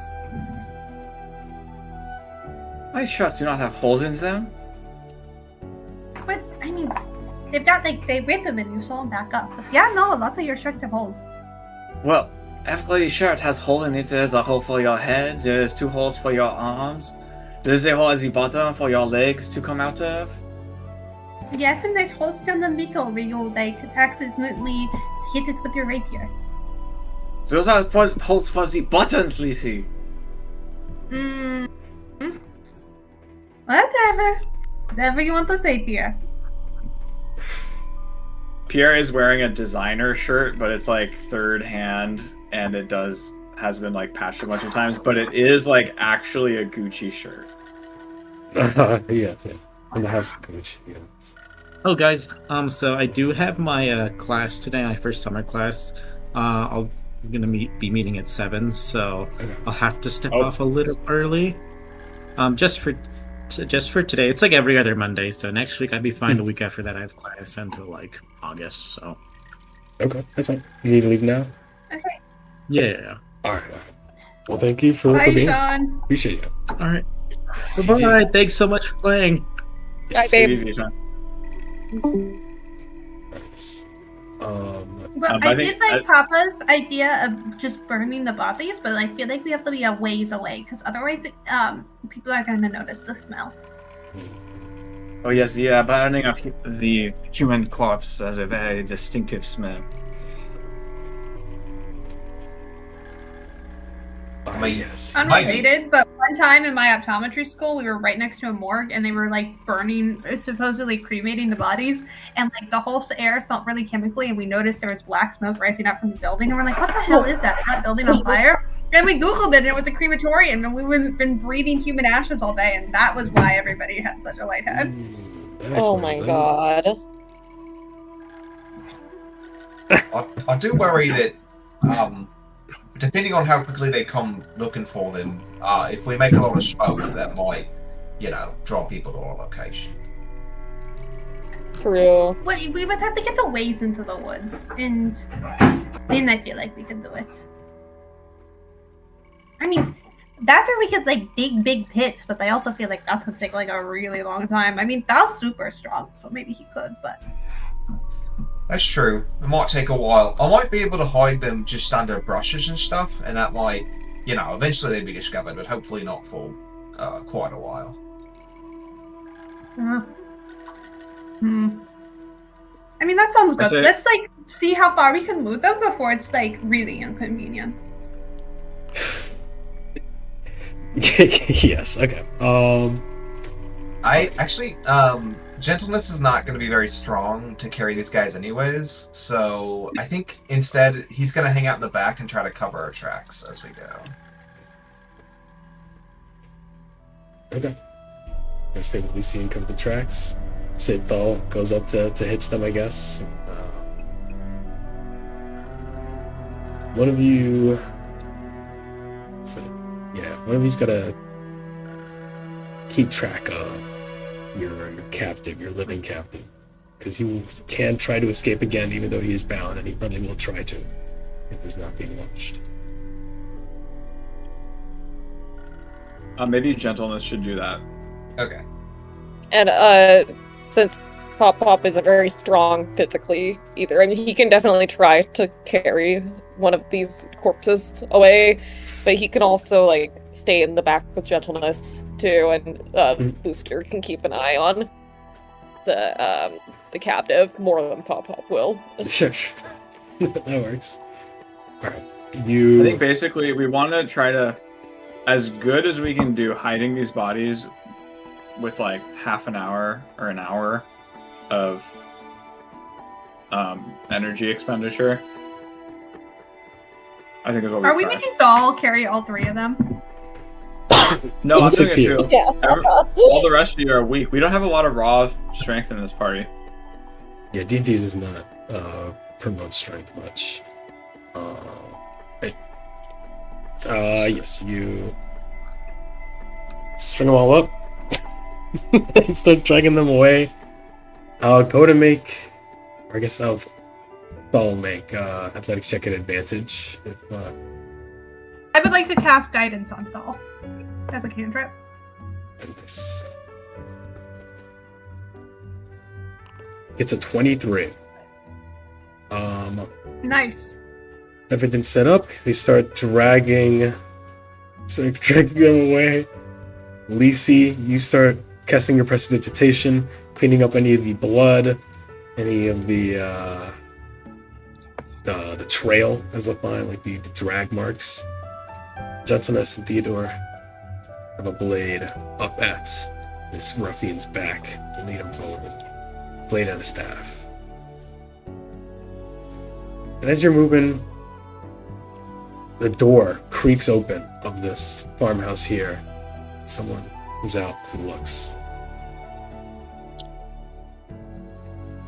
And they watch you all moving by, and you make eye contact with them. They see the red sashes still on them and on the roped up one.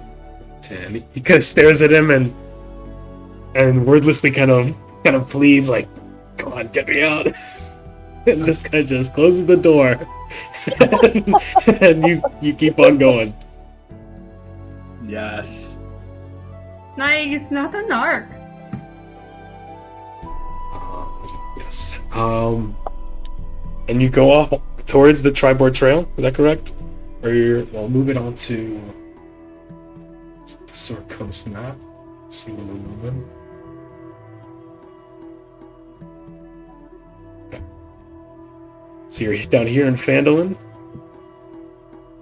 can start moving northwest. Right out of town. Where were we ambushed? Cragmaw Hideout. Oh, there we go.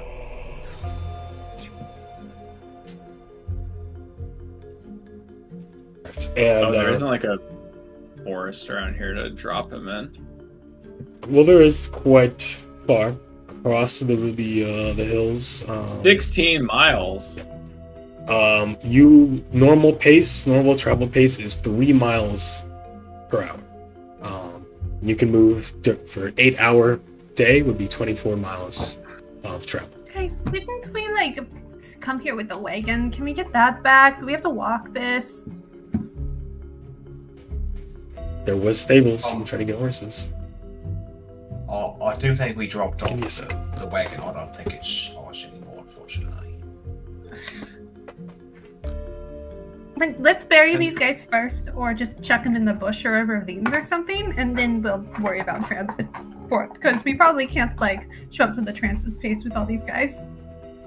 Wait, have we even discussed where we are going next after we deal with the corpses of these red lands.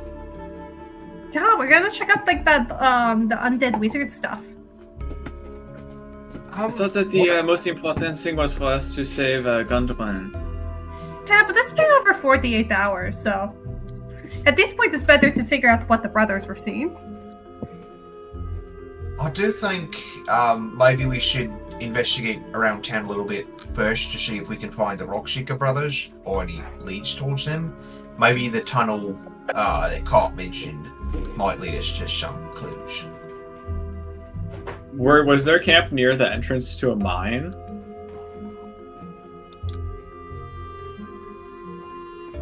I assumed they had gone to a mine for like their job, and that's why they weren't there. At some point, we can check in again with whoever you were talking to and see if they have any updates on whether the Rockseeker brothers were in the mine. Yeah, she said just like come back in a couple of hours, and I don't know how long has passed since then. How long has passed? Maybe like an hour. Maybe like later today if we want to finish today and getting like horses and stuff, and like covering. I think priority number one. Let's make it so the red brands can't figure out that we did this. Because I mean, yes, the guys are missing, but also they are probably bandits and whatnot, and no honor among thieves. So they good chance the red brands will think they just like ran off or something, or were killed by something else. Yeah, I mean they might suspect us, but like, I think it will be a little bit. We'll take a little bit of time. Exactly. I mean, obviously we are the new faces and we are dangerous peoples. We're dangerous looking peoples, but I mean, these red brands are hated around town, so we do have some plausible deniability, saying that it could have been anybody really could have killed these guys, or they could have just something else could have happened to them, snapped up by a griffin or something.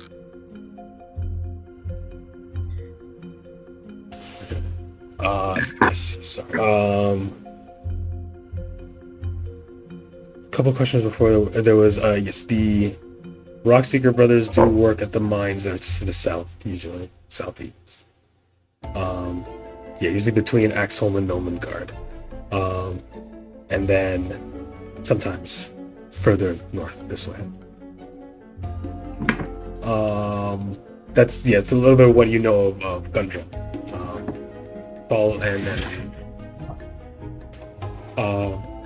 Paul and Jensen sort of worked with him most closely in the past.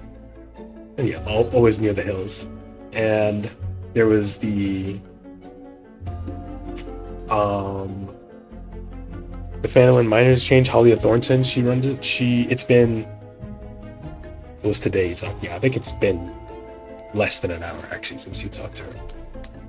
Maybe like 40 minutes. Yeah. Sorry, that was where dragging these guys has felt like it has taken literally forever. You are not even helping. I am helping. I am covering the blood. That is like super. Oh, and that he's just as hard as pulling them. The magic is hard. It is like emotionally draining sometimes. I mean, not this spell, but some spells are hard. Ooh, some of them are emotionally draining.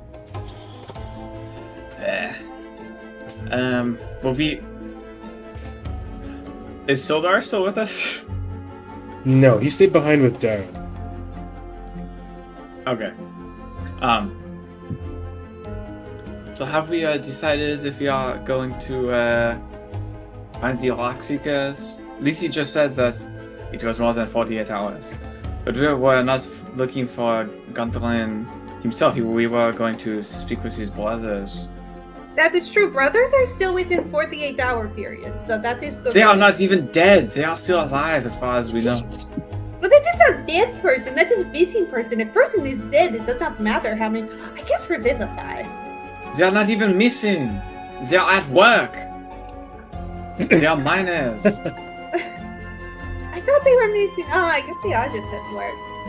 No, they were gone from the town because that is their work, is to be miners. They're dwarves. Well, But even I if think- they... Oh, sorry, go gentleness? Yes, Oh, gentleness.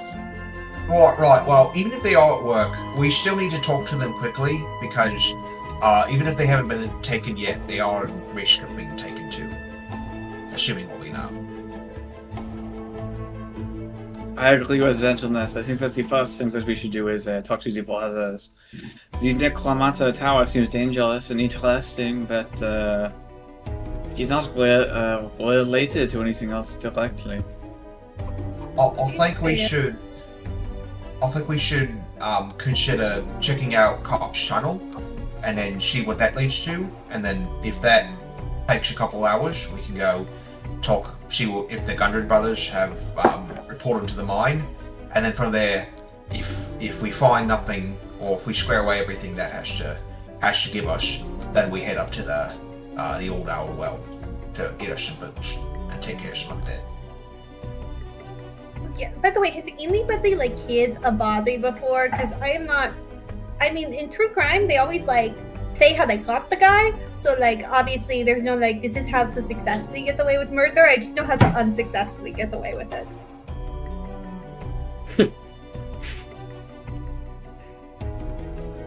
Then you just make sure to not do it unsuccessfully.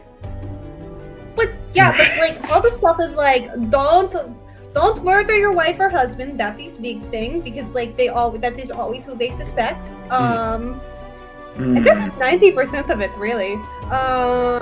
Don't leave a bunch of DNA or stuff or like items that they can cast and trace back to you at the scene. Is what they mean by that. What is this DNA you speak of? God, it was some acronym for like traceable items. It's like A is like artifacts. B is like, God, what was it? It was like home or something. It's just like items that the acronym for items that you should not leave at scene. I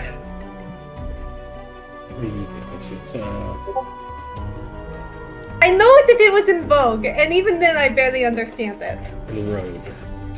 Yes. In Rogue. They get some pretty crazy authors. I thought that magazine was called Rouge. It's You called made that joke, Vogue. Peter. Keep making the same French jokes. Or even his Brits. You're not real.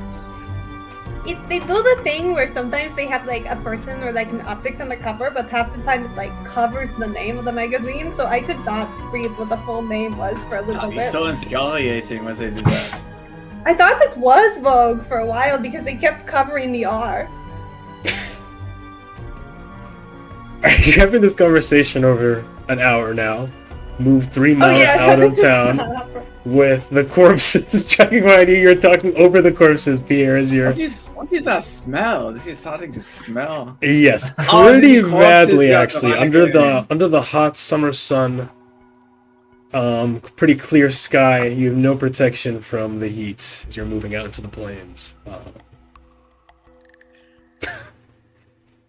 At this point, you've moved past quite a few farms and another like way station, kind of a bit of an inn. Do we see any like naturally occurring pits that would be like really easy to just slide them into and sort of cover up? Make a survival Maybe check. there's like a well. Maybe there's like a well that's like 1/3 done but got abandoned because they ran out of money. Make a survival check. And gentleness, make a survival check. Yes. How do I click? How do I click on myself? Oh, there I am. I'm in the party. 10. 14. That's better. All right. You move about, kind of moving off road after a bit, and into the less steep hills. It kind of transitions out from the mountains out to the forest, which eventually meets into the Neverwinter River. It's in the midst of Neverwinter Wood, and you stay here in the plains. You kind of veer off. I think it would actually be the other way. you're looking for like a nook or cranny, some deep crevice that these corpses can be forgotten in. You can pile some dirt on them. Kind of move away this way, I think. It takes you another... Yeah, that's fine. Another hour. Finding a good spot, and you do indeed find some fissure in the ground that you could try to stuff some corpses in, and then pile some dirt on top of. Does anyone have a shovel?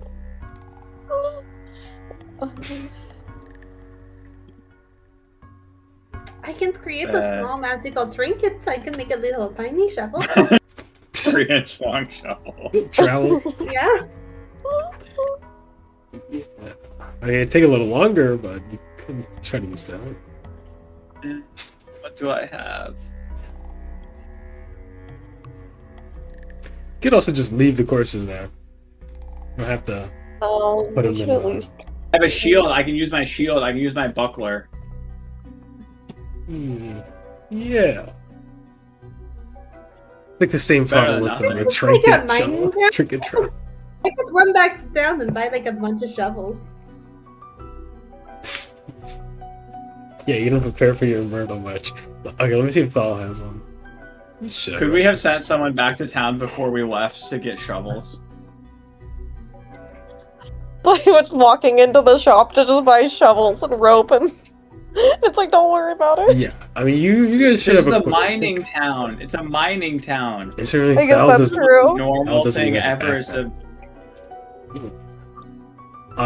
Yes. You guys can purchase a shovel right now. I can do like the equipment shop. Click like the 3 buttons in the top right. And then Hey guys, you can start digging. I can run back to the equipment shop if you want them. Go buy a bunch of shovels real quick. this. And with those shovels, you can start burying them over. And you can buy a couple of them or just share them between each other to... Get I Yeah, it's run okay. into the It's mining okay. place with the girl as before. I put down just like a handful of gold on the counter because honestly, Lissy probably just puts down too much money and then lets the other people do the math. And we'll say, can we have like 5 shovels, please? 5 shovels? Oh, sure. That'll be 10 gold. Thank you. Only get 2. Oh, You can't even carry more Don't than 2 be shovels fun. at once. okay, How do you carry more know, than 2 shovels at once? you can like put them in your hands like this. Okay, 3 shovels. My bad. Let's do 3. Okay, that's fine. 6 gold pieces. Okay, I will give her 6 gold then. All right, thank you very much. Shovel is 2 gold. Yes. And then I will jog back with 3 shovels at hand. This whole exchange from there and back probably takes about half an hour. Yeah, you can catch up in time and then spend an hour altogether burying these corpses. And your captive in binds just watches, increasingly terrified, as time goes on. Okay, Pierre takes a break from digging, and he goes over to the captive. And I just take an apple out of the bag that I took from the orchard, and I just like start eating it while like sort of staring at him. Sure. I'm trying to establish psychological dominance. Yeah, make an intimidation check at advantage.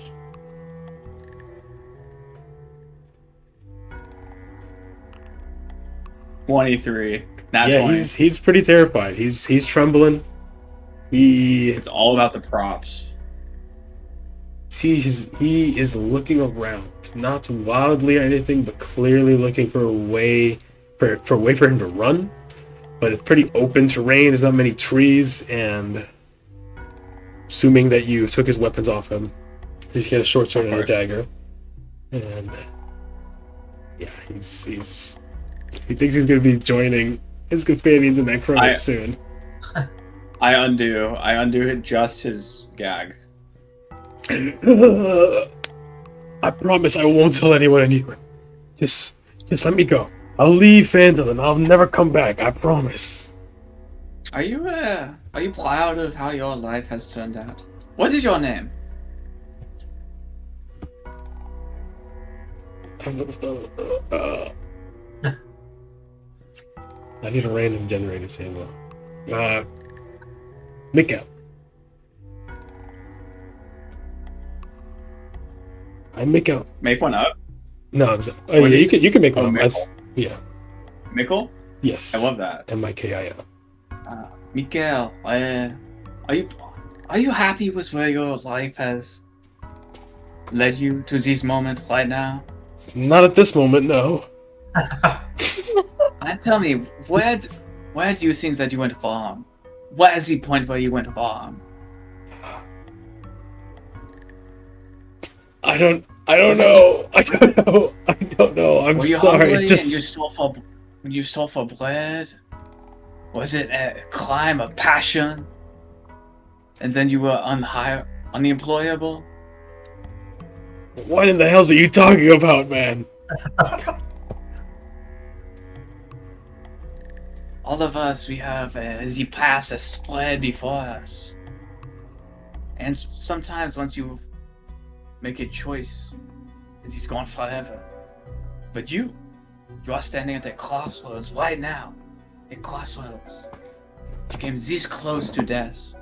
If that one over there, if she had decided that you were easier to hit than your friend who got their head exploded by the Eldritch blast, then you would be the one in the grave. But you are not. The gods, their plan for you was not done yet. But you will end up in that grave. That is the direction that your life was going before. You must change yourself if you want to make something new of yourself. No? I guess. I don't know. Listen, we weren't gonna kill those kids. You don't have to kill me, all right? We were just. He's pretty terrified. Doesn't know what to say. He's kind of looking between everyone. You are lucky that we are a kind group. I am not a sadist. I do not speak for the others. But if you can help us, then I will let you go. And you can start the new life that I described, no? But you must tell us, what is everything you know about the red brands? And if you have heard of a certain person named the Spider.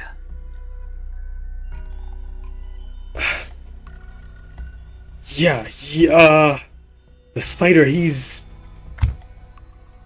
someone that's, Glassstaff. He's our leader. He's talked with him, and I think he's working with him, for him. I'm not sure, but I've never met him. I don't know who he is, but I think he runs the goblins or works with them. He recently sent bugbears and a goblin to help fortify our hideout.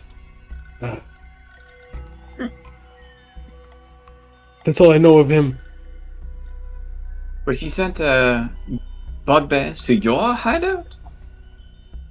Yes, As friends or to attack you?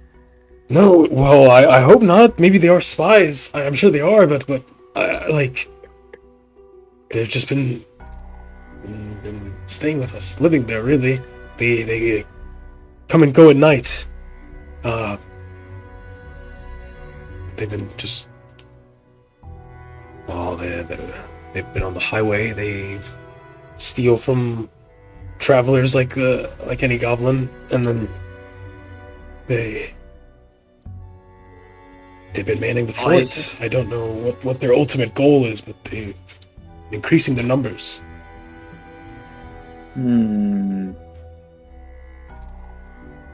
Interesting. I like what I hear. My mood is getting better. I crunch another bite off the apple. I look back over to the grave that's being dug.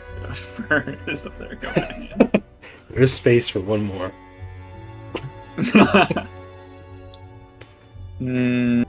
I look over to Lissy. You're muted. If you're talking. If you look over at Lissy, she'll give you a little wave and then kick a guy into the pit.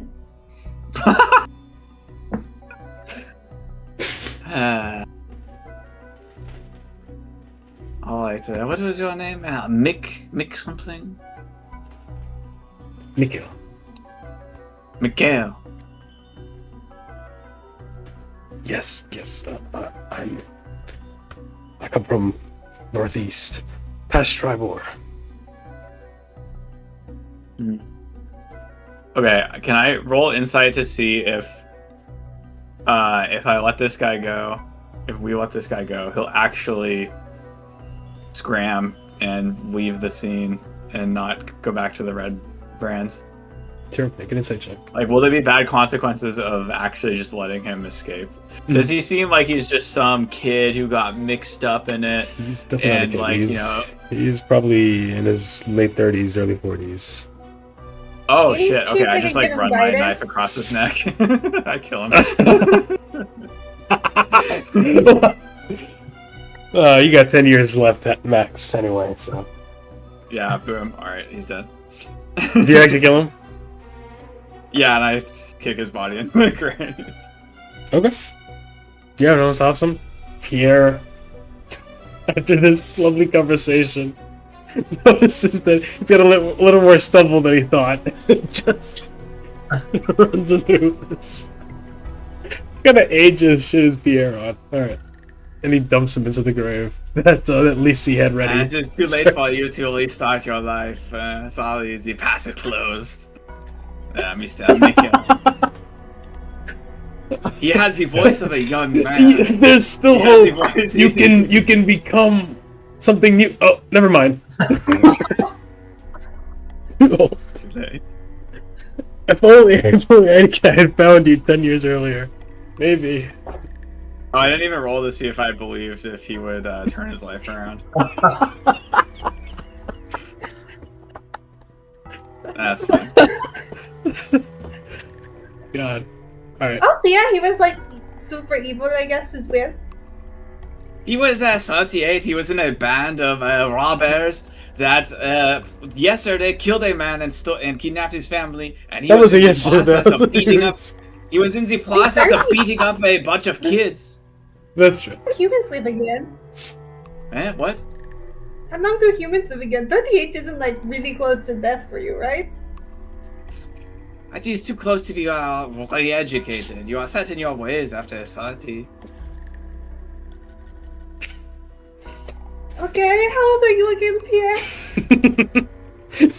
29. No, if you are set in the good ways before you turn 30, then it is fine, and you are good for the rest of your life. But if you are turned to the dark past before 30 or 40, you will be that for the rest of your life. Unless there is a mushroom that resets all of your neural pathways. If you take enough of it, you can change your personality. Why did you just get this guy some peyote then? How'd you have to kill him?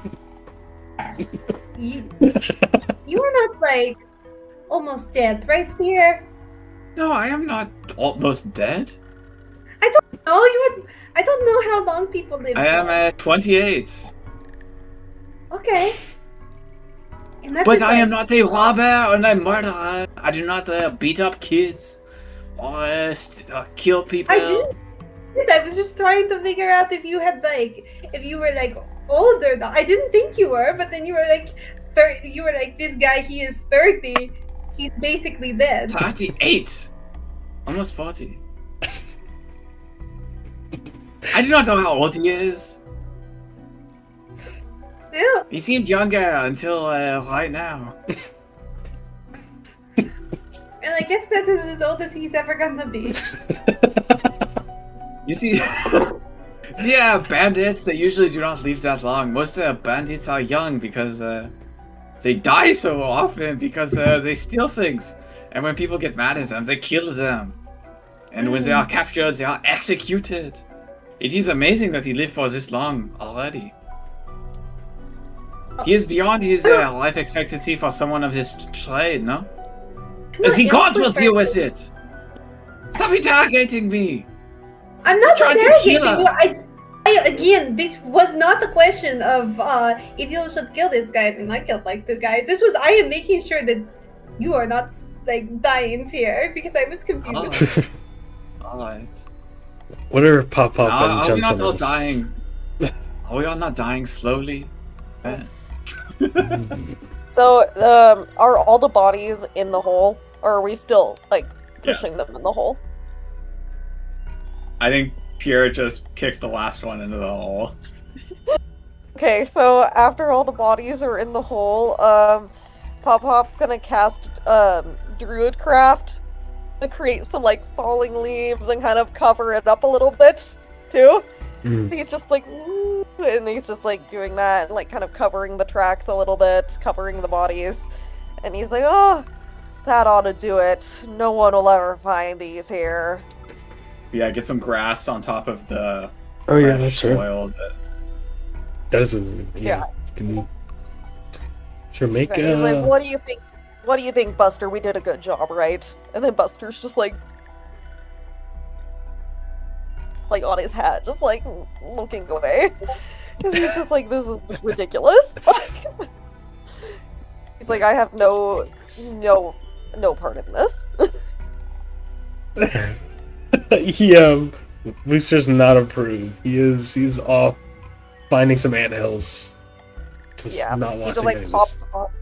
hops off the hat, goes over, starts digging up a little termite mound or an anthill nearby, and it's just having a little feast in the meantime.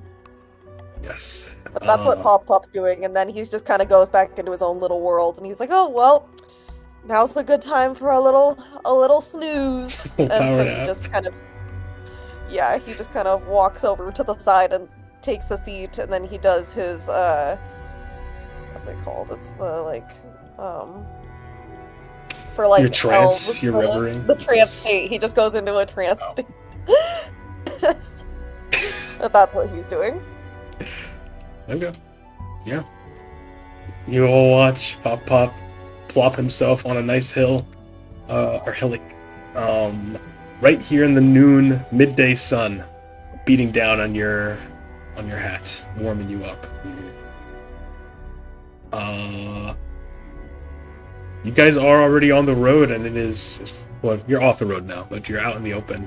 These corpses are pretty well buried. They are covered over with grass and a little bit of even wildflowers from Pop Pop's Druidcraft, and any trail has been thoroughly scoured by Lacey.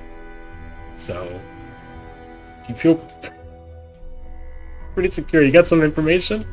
If you want to go right back to Phandelver, you can, or you can try to go now to Old Owl Well, or explore something else. Go back to Cragmaw Hideout or something. Well, I think since we're like already kind of going on the way on the trail, like we could try to like tackle like get one of the quests or kind of go over to the well. What do you guys think? That's true. We are. It is a little awkward that we kind of have been so far along the way towards Old Owlwell. I still feel like it'll take us quite a few hours. It'll take you about 2 days. And, yeah. 2 days. Yeah. Also, we should check okay. on the Gundren brothers later today. So I think Gentleness's idea was really good, that we should just go back in, give like an hour or two to see if that hole leads anywhere, and then we'll go back and then ask her, hey, have you seen Gundren's brothers today? Right. I mean, it's been a few hours at this point. We could ask her first, maybe check in, and then go see about Cops Channel. Oh yeah. Sometimes buying shovels. Anyway, you find anything good, Gentleness? Find anything good? Sorry. You were yes, you were looting. taking a bunch of stuff from the bodies? Oh, yes, I was. Did I find anything good? Roll 3d4, 3d4 silver pieces, 2d4 copper pieces. Okay. That's the total you found from the three of them. 34. 3d.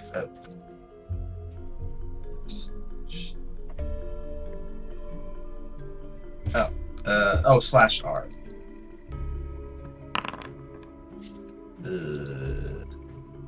Okay. That's not great.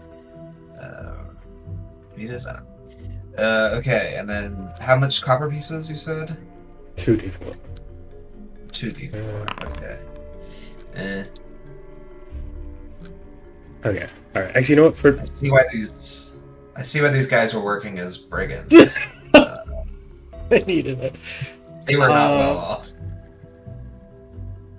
Okay, this is what I'm saying. Okay, I don't know if the looting is supposed to work. I'm trying to make it a bit more complex and interesting, but I would just go for the official 2024 rules, which is individual treasure for CR 0 to 4 is 3d6 gold pieces. So you can roll 3d6 3 times. We'll just do that because this is kind of very low. They do rob other adventurers and merchants on the road. They would actually have a good amount of coin. Their equipments, their weapons are pretty new and well maintained. Their clothes is a little ratty, but they have good stuff on them. Okay, yeah. I mean, so it's 35 gold pieces. I'm giving everyone 7. Holy shit! Neat. Okay, I split it 35 to gold. That's triple our payout from the fucking mission where we almost died. All we had to do was kill a few fucking highwaymen, and we got triple the goblin escort mission. What? Yeah, that's why people become Well, highwaymen no, that was here. 50. It was 10. That was 10 each. This is 35 total. Oh, 10 per. Yeah, 10 per. Oh, come on. Well, it's still over half of that. Would you mind gentleness if I had like 6 extras just to pay back all the shovel stuff I bought? Oh, sure. Yeah, I exchange. Thank you. Oh, yeah. When we go back, we can return the shovels. I think it's as good to have shovels on us because we probably are going to maybe kill some more red brands, and I don't want to like have to. If every time a red brand goes missing, I buy and return shovels. I think people will catch on to that. I mean, I definitely times it just get bloodier. It's just a seasonal thing. That is the name of our group. We are the grave diggers. That one.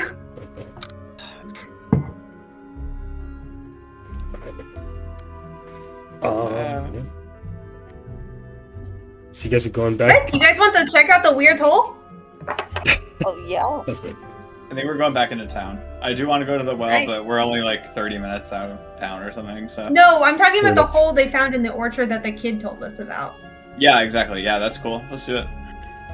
we want to check in, see if the person knows about the Rockseeker brothers first. Yes, we should see. And also, like, this wasn't a bad plan. I did the math on the ground. In 4 rows of 4, I counted it, and it was 16. So that means we've taken out 16% of the red brands. So that is, like, pretty good. If we just did this for, like, 7 days, we'd solve it. Pierre gives her like a golf clap. Thank you, Pierre. I mean, probably not my favorite method of achieving that, but it is worth considering if that's what it takes.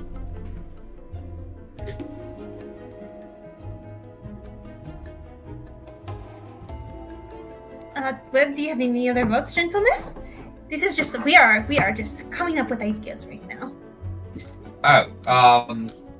No, I mean, I'm hoping that as we investigate, an organic solution will come to us, like, you know, taking out the boss of these red brands. Hopefully we destabilize the top enough, that'll disincentivize those at the bottoms from sticking around, as opposed to just killing every last single one of them. I mean, don't get me wrong; these are bad people. They're complicit in murders and kidnappings, and I I don't take issue with needing to kill them if we have to, but I'd like if we can look for other options. I think that might be preferable. But yeah, we can like if we see the boss, we can. I mean, it might be like a Clark situation where if we kill the boss, everybody else will be like, "You are good now." But if we see him, we should ask him about the spider guy. It says if they were like working for him or something. Right? Yeah. Oh, exactly. We could do it like the goblins. We did have to kill a couple goblins, but we didn't have to kill all of them. So hopefully we can make something work like that. Mm-hmm. All right then. Let's make our way to the hole in the ground. I think that's where we're going. Or no, to the lady first. To the tunnel, to the Holy To Authority? the mining center to Oh, so- check yeah. in to see if she has any new information before we head to the tunnel. Yes. Holly Thornton of Phandelver Miners Exchange. All right. Head back from your grim duty. Another hour and a half passes, which is not a day. Oh, by the way, we should probably have a cover story because we are inevitably going to be interrogated by these Red Branch about, us being new in town, us having dangerous equipment, and their missing bunnies. So we should probably come up with some kind of cover stories why we went out of town right around the time these guys disappeared. Oh, that is a good question. I mean, we could say that, like, we were escorting, we have been looking around for Gundren, who is missing, and, I don't know, maybe we heard, like, his brothers are camping outside the woods, so maybe we could be like, oh, we were looking for the brothers, looking for Gundren or something. That is I true. did buy 3 shovels, and I will say, that was very, very public, so other people were at the shop, so that might be the thing they catch on to. That's true. The other problem is the good side of us saying that we're looking for Gundren and the Rock Seekers is that it's consistent with what we've been doing so far, and it's easy to keep simple. The only downside of that is if we say we're looking for these kidnapped persons and the Red Branch are responsible for these kidnapped persons, that will instantly give the Red Branch reason to suspect us more and be more threatened by us.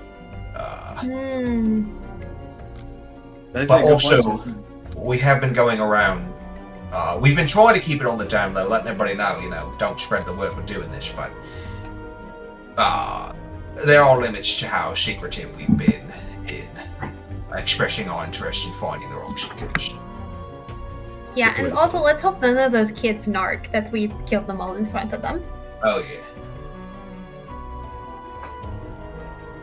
We'll definitely need to be on our toes, because the Red Branch might also just come after us. I don't think they're above just taking us out and asking questions to those who live. Well, do you have any ideas, gents, on this? 'Cause That was would be like that barbaric. That would be barbaric. one. Ideas. I mean, I don't know. We say that we are investigating the necromancer, and we are stopping in town for the night to resupply. That's true.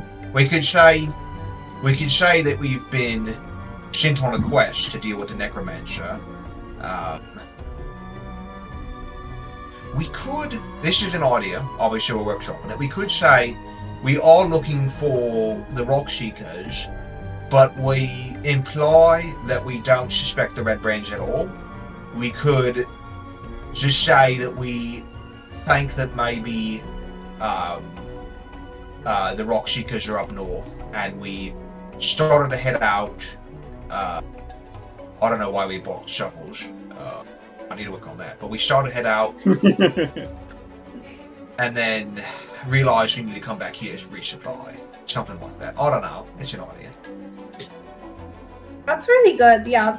I mean, maybe, maybe we needed shovels because necromancers are like, they have like undead armies, and I don't know, maybe we would like have to dig up skeleton graves or something. Although I guess we would want to bury them, not dig up the graves. Well, We we would could- also need a shovel for that. Since Old Owl Well is the site of a previous netherreal location, we could say that we're bringing the shovels to do a little bit of grave digging, a little bit of looting.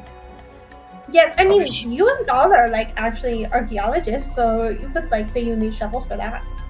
That's true. I mean, to be honest, I doubt these red brands are going to be the sort to investigate us so closely that Thor being an archaeologist is really going to come up. But it might, and that would be helpful if they're keen on listening that far. I think though, I feel like with these sorts, it's just going to be how much we can sell them on the initial story, more so than the gritty details of what's going to sell them. But I think number one thing is we have to figure this out fast, because I think we would have like at least a day before anybody is like too suspect. So That's true. And if we can't hold out for 48 hours, then they will assume they are gone and give up on the Exactly. notion of finding them ever. exactly, we will just say sorry for your loss, but it has been 48 hours. That's true. If indeed we head to Old Owl Well pretty quickly, then they may not know exactly when these people went missing, so we could almost have an alibi of sorts. You know, we conveniently actually go missing right around this time these people do. So, who's to say if we were involved? Maybe the timeline doesn't match up. That's great. Why don't we go check to see where the Rockseeker brothers are first and see if they are missing, and then we will figure out if we should talk to them or not. Right. We should go around this outside of the town so that you not go through the town square and attract unwanted attention. Sure. Let's do that. We do it. We definitely want to go to the west, though, since it seems like the Red Brands typically congregate near the manor and the Sleeping Giant. Oh yeah. And we go like this. You're gonna move yourselves. Where you going? The white line is our trajectory. Okay. Taking a wide arc around through Ettermath Orchard, on the town green, kind of following the ancient wall. Maybe it was the outer wall, stone path here. Yeah, you go to Phandelver Miners Exchange.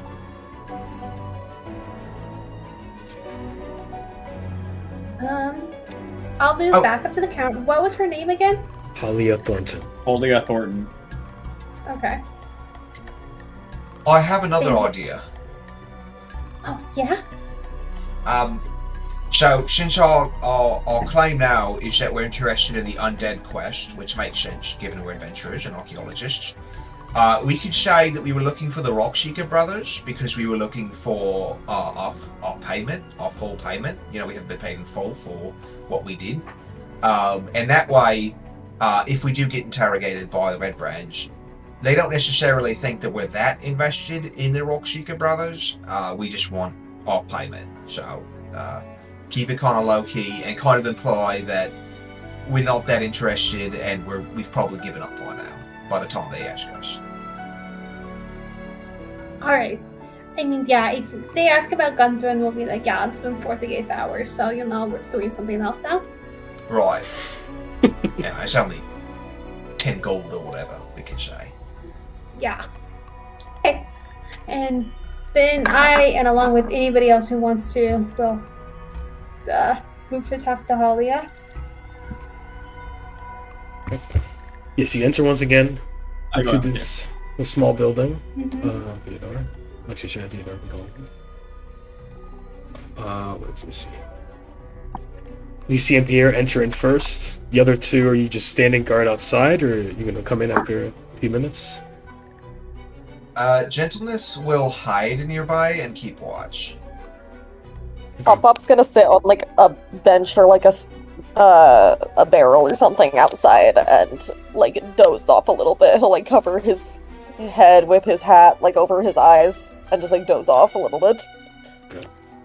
Stand right behind the store. You're sitting on a bunch of more field stones. Gentleness, you're hiding behind this ruined building here, and Thal will be kind of pretty openly, kind of in the road right here next to it. Actually, he'll be closer to Pop-Pop. We'll keep an eye on him. Alright, and Lisi and Pierre, you move in. You enter the building, and it is again pretty empty, except Halia is there.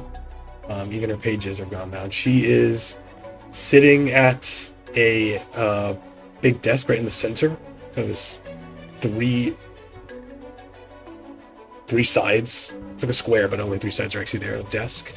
And she is reading a zine of sorts. She's reading her Kobold's Bulletin. Yes. I'll just walk up to her and I'll say, "Hello again." Oh, hello. Yes. Lisi and Pierre, right? Yes. I was wondering if you had managed to find the other two Rockseeker brothers this morning. Right. No, I have not. They have not come in the past few hours you've been here. I will say I'm a little concerned. They do usually come in every evening, and they didn't come in last evening, which wouldn't be too much of a concern, but they didn't come in even since this noon. Hopefully sometimes they do get caught up near the mines if there's a monster passing by, and they need to just take cover for a bit, but That is really strange, because Pierre and I went by their tent this morning and they were like not there. Alright.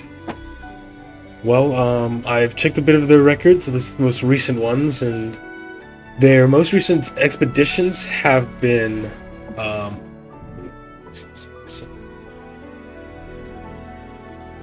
fairly near to the town, mostly to the east, slightly north of Nomengard. I think near like this deeper valley, just north of Nomengard, and been checking out some of the mines there.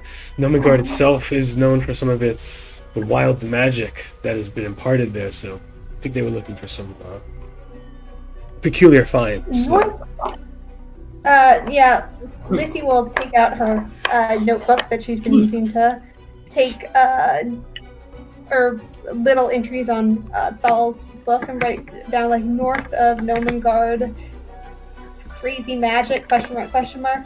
And she was like, I think and she looks around the shop, making sure, seeing nobody else is there, and she's like, "Do you don't think that their disappearance has anything to do with, the Red Brands or anything?" So many disappearances, and not to say they never happened before the Red Bands, but so many all at once. It can't be a coincidence. That is what I am thinking, but they weren't opposing the Red Brands or any sort of way that would have an extra target on their back. Not particularly, no.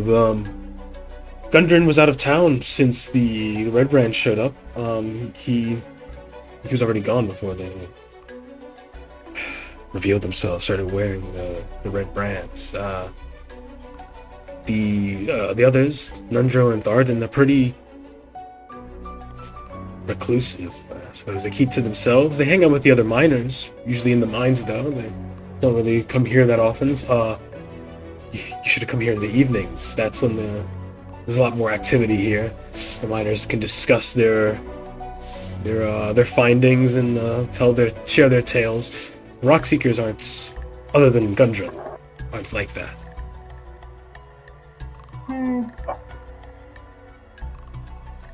I mean, I still think they are disappearing and there's a group kidnapping people. That is the strongest option, but let me know if there is any if you see anything else or they show up. We might be stopping in later, so if you could keep an eye out for that, I would super appreciate it. And if this true crime story ever ends up in Rogue or Cosmopolitan, Cobaltitan or whatever, Cobalpolitan, unfortunately, Dracopolitan. I will be like super sure to mention you. Yes, I appreciate that. Yes, I was still looking further into the older records, see if there's any pattern I can find, and some of the red brands do prospect from time to time. It's simply a pastime for some of the people at Phandelver. Go panning in the rivers and whatnot, see what you can find. I'll check on their records too, see if they've crossed paths with the Rock Seekers before. Okay, thank you so much. Of course. I'll do anything I can to help, and in fact, whether or not the red brands are involved, she leans in towards you. I could reward you for getting rid of their leader. They're a nuisance in the town. Not many people are willing to do anything about it. The fact that you are, after just being here for a day, says a lot. And I appreciate that. I mean, would you be willing to reward us for any of them or just the leader? Just the leader. Have them scattered. Cut off the head. The rest of them are too stubborn and simple-minded to take over. But, if the opportunity presents itself, I mean, I think we were already maybe planning on doing that, so having some money associated with that would be nice. Of course. If you bring him to me, whoever he is, or she, It's a guy. We know that he is named Glass Staff. Oh. The name doesn't ring a bell, but I'll look through the records for that as well. How did you learn that? Did you? One of the red brands was very talkative with us. Oh, sure. Grease them up with some drink, maybe. Something like that. Right. Well, by any means necessary, they need to be dealt with. So I won't ask any more questions. But even if you are going to do this on your own will, I think you should be rewarded for your efforts. You and your friends can bring to me this glass staff. I will pay you. We'll make sure I got the number right. I'm pretty sure it's a crazy number. 17 million gold. Something like that. Whoa. 100 gold pieces. Ooh, that's a lot. That is nice. This is twice as much as we were getting paid by Conrad. Well, hopefully next time we see him, we will have his head in a bag. Perfect. I wish you luck. Thank you. 5 p.m. She says bye to me specifically. Yes. Farewell. I guess we saunter out. Alright. And you saunter right into the streets, and your friends watch you exit. Pierre starts eating another apple. How many apples you got? Going through your rations. I got 3 from the orchard. Oh, that's true. You're just throwing apples. Okay. Yeah, he put a backpack full of them. Does that make you look so cool when you talk while eating an apple? The only reason I got so much information out of Mikael was because of the plot work, you know? But I also think bearing his friends in front of him helped. But the apple blotted over the edge. It lowered the DC. Yeah, it is 11 now, and we can end now with you guys regathering, sharing the information, and taking your next move. Glass Yeah, I'm happy to- staff. Glass staff sounds like a magic user. Mhm. If I ever heard one. They just do love their staves, their staves. I am glad this is not like silver glowing wooden stuff, or we would have to be very suspicious of Pop Pop. He's a double agent. While Pop Pop's literally just taking a freaking nap, like outside, he's just like just totally So out of impressive, it. because I thought Nodding. But what is That's Buster Elf did not doing? sleep. You can see through your familiar senses. It's all a ruse. He's spying on the entire town. While Pop Pop naps, he's astral projecting and he's talking with his lieutenants because he's a BBEG and he's setting up all his machinations. Shh, don't spoil it. Come on. We're gonna head to part 4. to picture that Pop Pop actually was like a lich or like a dark magic user, but has also forgotten that. Yes. Oh my god, that would be so annoying.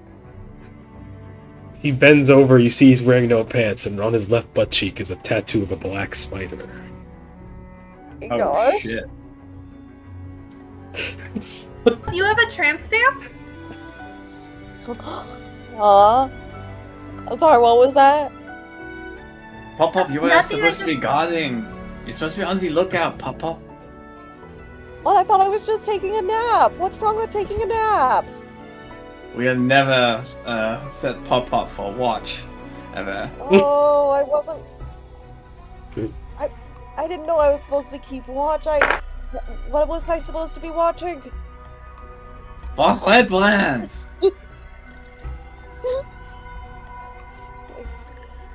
What is this about a tramp stamp? What is that? Is that a new thing you youngins are doing these days? It's a new spell. No, that is when you have a tattoo above your butt, Pop Pop. I don't got no tattoo on my bottom, and he like pulls his cloak to the side to check. See? Does Pop Pop have a tramp stamp, Jenna? You can decide No, this right now. he does not. You just see a naked old man's ass. And then he's like, oh, nothing here. Oh, sorry about that. And then he like puts his cloak back down. Taken. That's the perfect way to end it on that episode. Yes. Pop Pop's butt. Pop He Pop moves just the their screen. ass. Yeah. Very nice. Oh god. Yeah. It just gets blurred out like maybe like Booster casts like a blur spell to like blur it out, kind of like I don't know. That works. Really? Yeah. Pop Pop has Pixelated. censorship. Booster can do one spell, and that's censorship. Yeah. He uses it more Unnecessary. often than you'd think. That's perfect. GG, guys. That was a great session. That was Thank you good. so We are much. fucking mortal enemies with the red brands now. Yeah. Well, they don't know anything. Darren was like, you guys are under leveled to fight against red brands. And then we were like, oh, we walked 30 feet. Let's fucking fight red brands to the death. Worked out for you, though. It did. Oh, wow. Look, we have to. We're farming them. We'll be strong enough to Those fight kids- red brands once we get enough XP. Those kids owe us True. a favor, too. Speaking of That we this. saved, they owe us a favor. If we run into them. Mhm. So, no, I think it was good. We'll extort them for favors now. No, not I think- extort. Just Yeah, I think rightly. this was an adult. This was just a broken. halfling. No, it was like, they were young people, weren't they? They were young, but one of them Right. was a halfling. Yeah. One of them was a dwarf, another was a human. Yeah, Oh, I they thought were- you said that they were like 20s. They were in their 20s. Yeah, it's hard to tell with the halfling. So he had a very youthful face, kind of like proportionally like big eyes, kind of smooth face, but he might have had a little hair on his chin. It's hard to tell. Your Honor, Tyr it's would've hard to killed tell that with guy. halflings. It looks like it looks like exactly like Elijah would, so can't tell. You can't tell if he's 50 or 18. 15, It's Elijah Wood. Yeah. Perfect casting. Yeah. Alright. Do you guys have any idea where you want to go to next? Your next move is? I think we're going to Nomen Guard. Probably, right? Oh, I thought we were checking out the hole. We could do that too. Let's do that Yeah, first. I agree with just doing some side quests, gaining some XP, getting some better equipment. That makes sense. We can take out more red brands if we see them, but I don't want to engage like 30 of them at one time. Yeah. Now we won't. Now there's only 21 of them, so. True. Moving up. How yes, far away is Nomengard? It is less than a day away. Oh yeah, I will also explain to, I think, mainly gentleness, because I don't know how much Pop would understand that we talked to the lady and she said, oh, you know, the brothers actually, it's so strange, they weren't in today, they weren't in yesterday, and we didn't see them by their tent. And she suspects the red brands, but they don't have any extra reason other than the red brands have been kidnapping everybody, so. Yes. Well, not confirmed, but they killed one person, everyone knows that, and then the family went missing. So,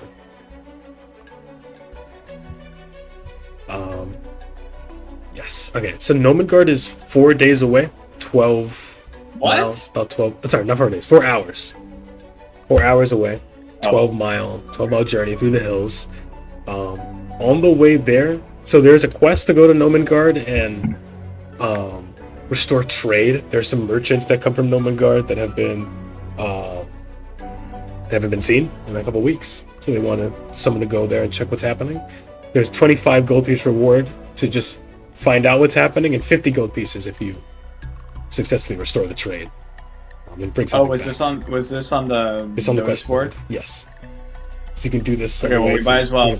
Yeah. We might as well do that while we're there if we can. Yes, and also on the way to Nomengard, there is Umbrage Hill, which is a barrow mound. It is a funeral hill of some ancient dwarven battle, which Thal can explain.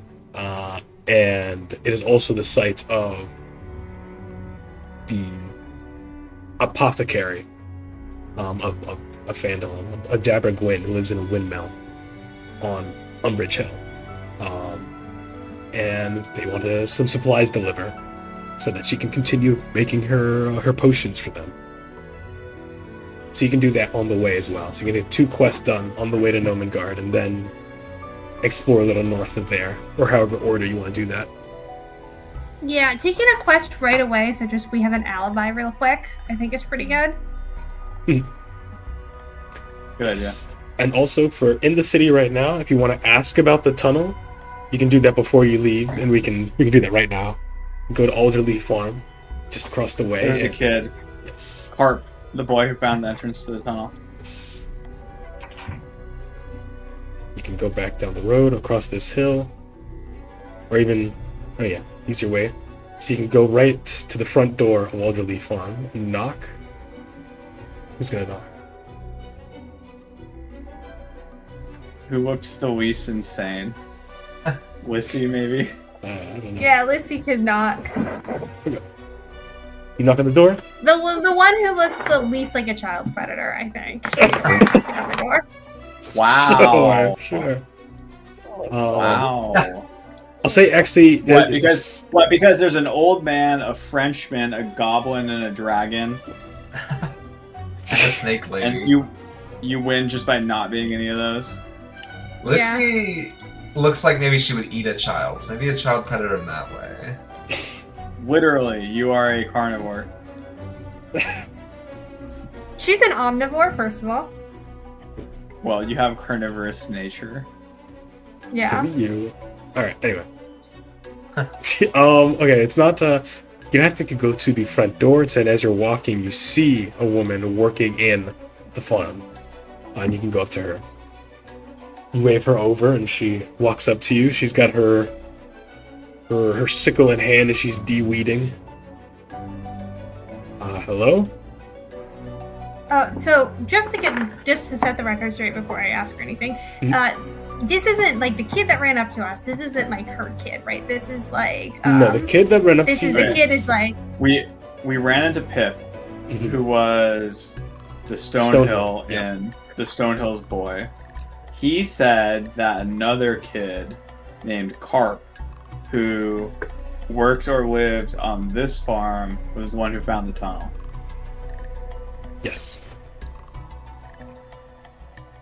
So this might be Carp's mom. I'm gonna say, hello. My name is Lissy. This is my adventuring group. This is Pierre. This is Gentleness, and that other wizard over there is Pop. And the dragon in the back is Thought. It is very good to meet you. We are trying to help town a bit right now, and it has been given to us on good word that your Carl is on the farm. Your son, maybe? It may have some information on the Red Brands, and we would like to just ask him a couple of questions, if that is okay. No, it's not actually. I'd rather you not get my son involved with the Red Brands. Who are you? She just explained who we are. She even went through all of the names. You're just random adventurers? I mean, who are you working for? Are you with the Lord's Alliance or something? Why are you asking about my... You're asking for a child to help you working against these Red Brands? Again, we are not want your child to do anything. We just have a couple of questions to ask them from things that he has seen. We would not put your child in danger. There's no worries there. We just, several people from the town we typically take on side work has come to us and said, oh, these Red Brands, they are such a problem. And after hearing that and seeing them, we tend to agree, and we are just trying to help how we can. If that is all right. What, are you gonna arrest them all? Drive them out of town? But we are trying to get as much information as possible right now. And we just have, such as we are just going to ask your son a couple of questions, if that is all right. If this is, if you can ask him, and if he is like, no, I'm afraid, and if we do not have to do this, but it's several children have been getting hurt from these Red Brands. We have seen it ourselves, so yeah, believe me, we want to keep all the kids safe. Make a persuasion check. Okay.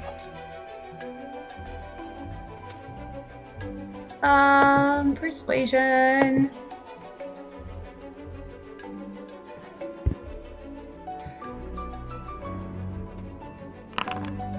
$13?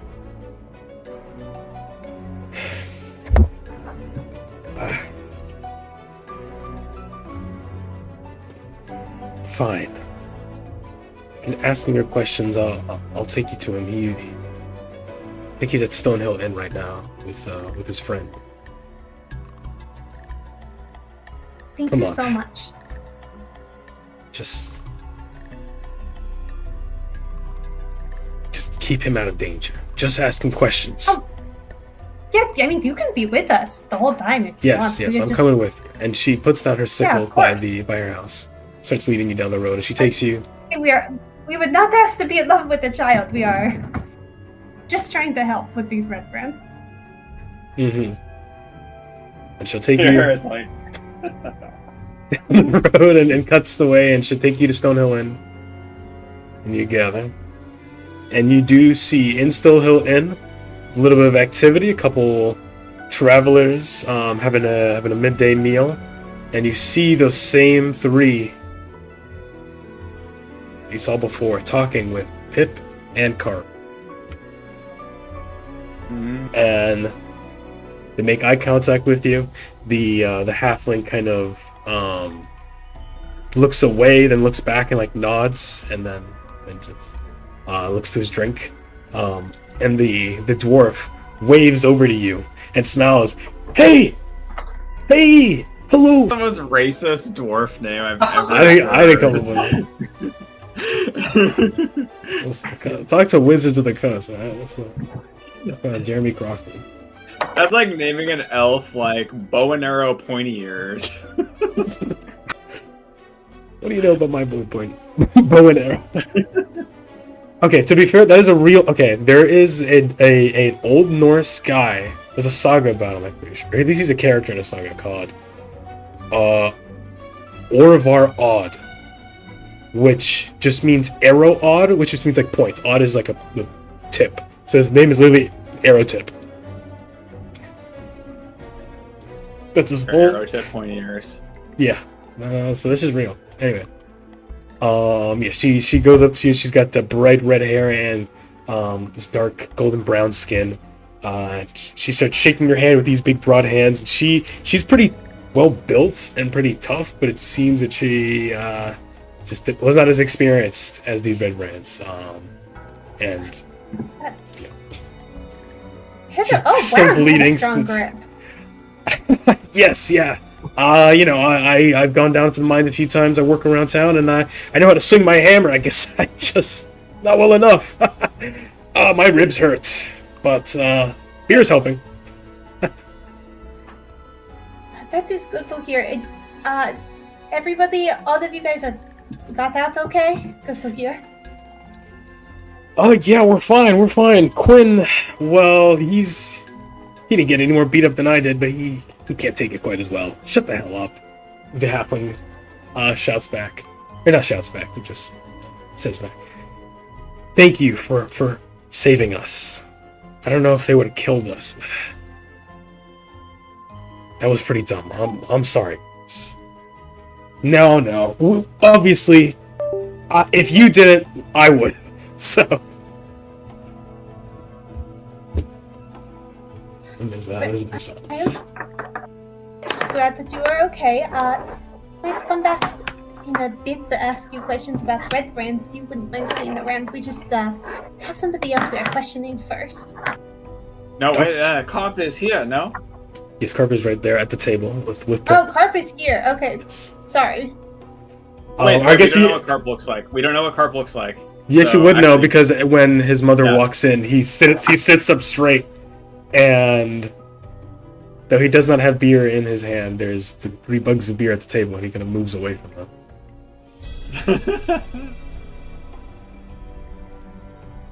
Is one of you Carp? Carp? Yeah. And you do see the young boy that you don't recognize sitting next to Pip. Kind of a similar mop of dark hair, but the face is a little more kind of pudgy. Doesn't look quite like his mother.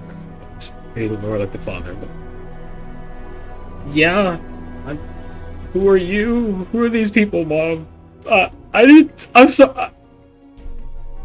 I'm sorry I didn't do my chores as well as I should have. You don't have to send me with the mercenaries. Oh, you're not in trouble. Oh It's my god. sorry. We heard from a friend that you possibly saw an opening to a red brand hideout that we wanted to ask about. Oh, and he looks to Pip and says, "Yeah, these are the adventurers. I told them that you told me about the tunnel by Tressendar Manor." And kind of looks at his mother, who's like staring at him, not with like a frown or anything, but just looking him in the eyes. And says, "Yes, why don't you share what you already told Peter?"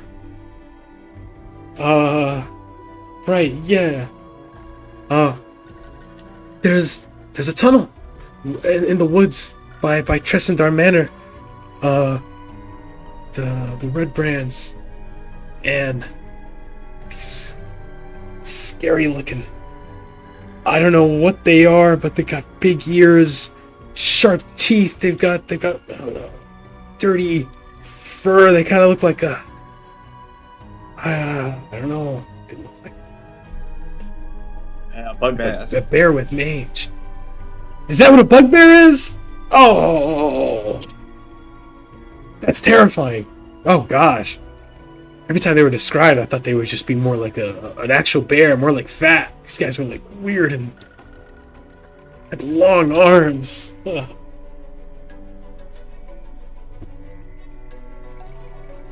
But yeah, I saw them. I can show you where it is. No, You won't. Just describe it to them. Well, if you, just go into the woods and, like, right against the cliff, it's, I don't know, I guess just follow the cliff, where the woods, where the trees are pressing up against it. You go a little bit further down there, and there's a tunnel, and then big enough for you to just walk down, and even for those bugbears, and they were kind of tall, and they can just walk down pretty easy. It was dark. Anything noticeable about this? Is it like the only cave area, or is it like anything noticeable so we know it's like that cave? It's the only one I've seen, but I don't go that far into the woods. I wouldn't want to go too far. Tristan Manor is very scary, very dangerous, and the Red Brands are known to kind of, go around the area. So I definitely don't go that far in. He's looking at his mom.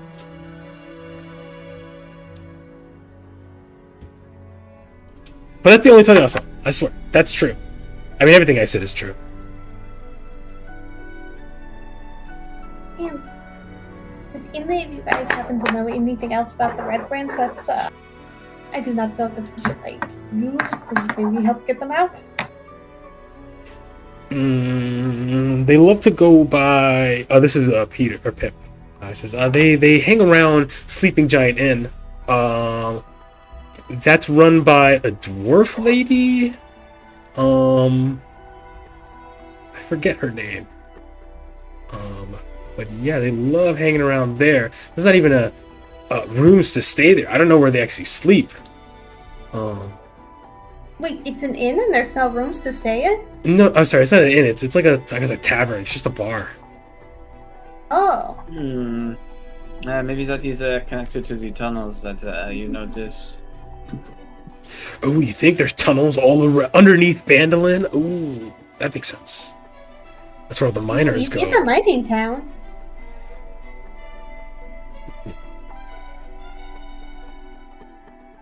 Seems a plausible explanation to me. We will not bother your son anymore and his friends anymore. Thank you very much. What was your name, madame? I'm Kelly. I look to the mom. She has her arms crossed and is tapping her foot. Kelly with a Q. Q-E-L-L-I-N-E. Kelly. Yes. Kelly. You can't call me Kelly. No, you can call me Kelly. That's fine. Does she have a wedding ring on her finger? No. Ah.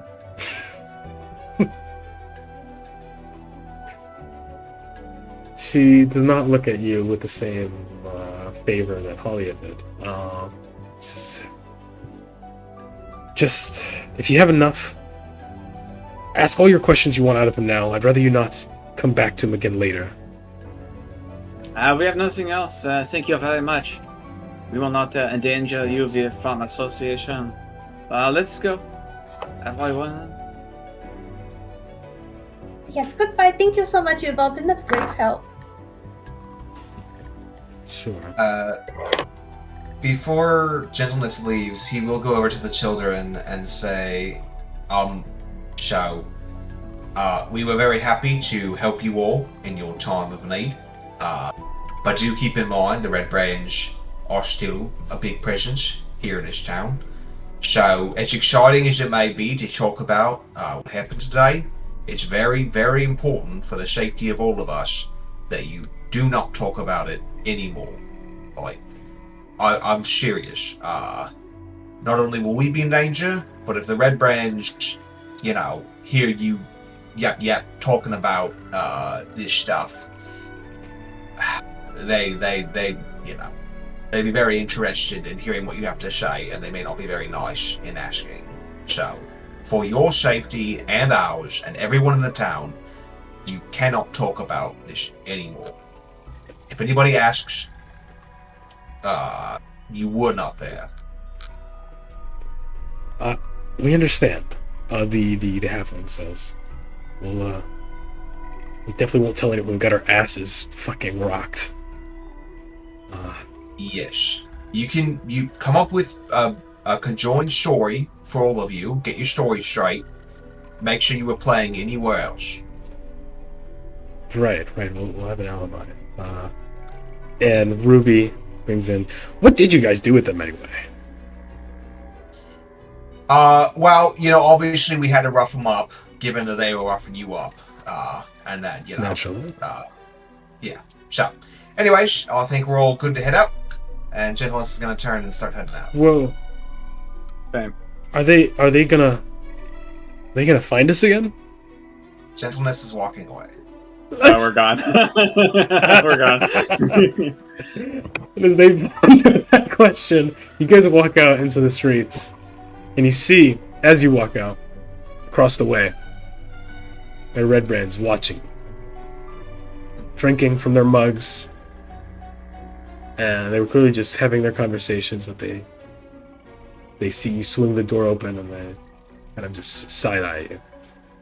They don't do anything, they don't move towards you, they don't say anything, but you can go wherever you want from here.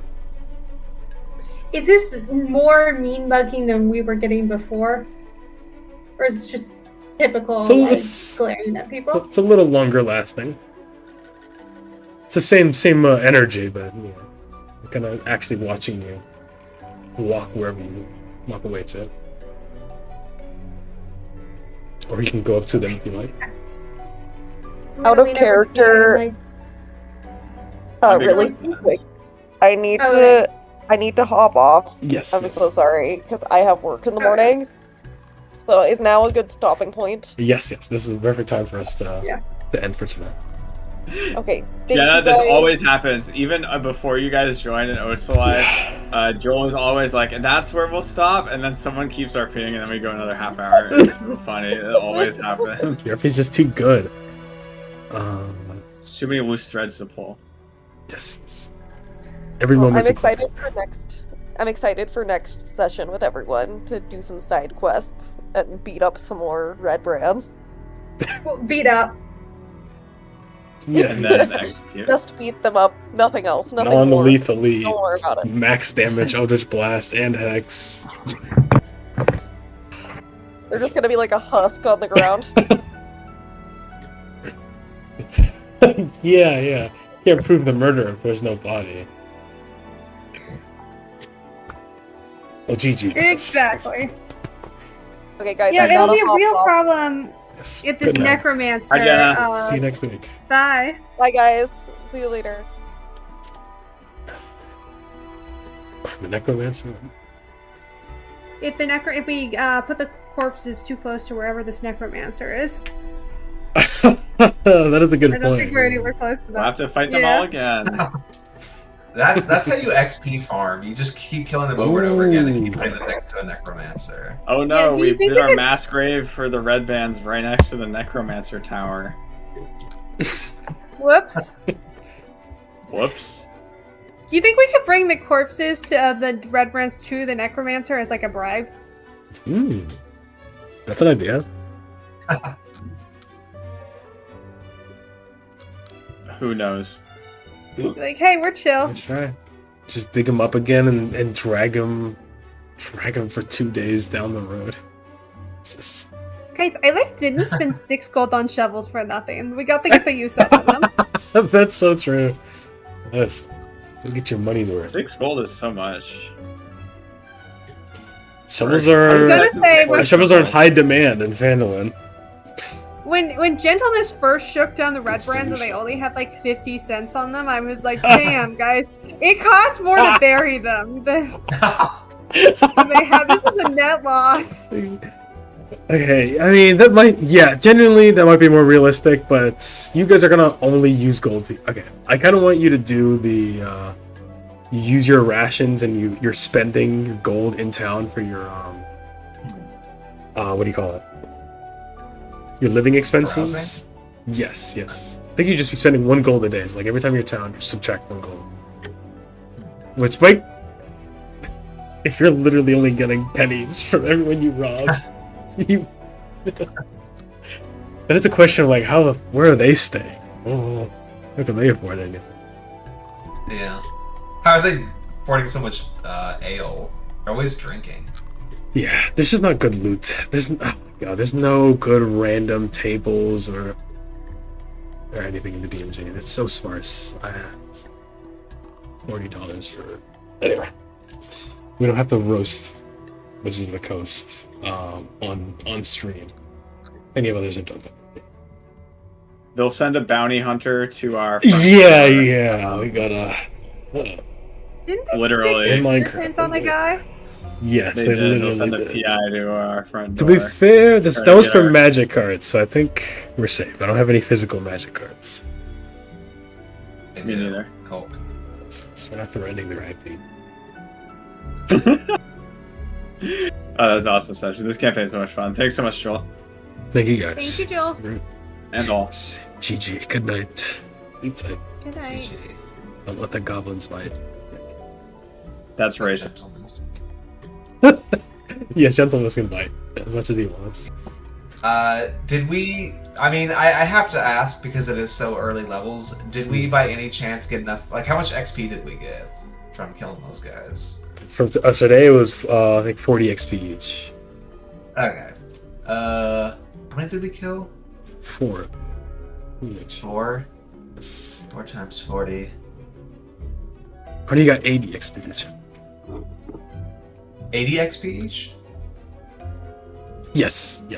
For 4 Red Ruffians, 20 XP each, so 80 total. Yep.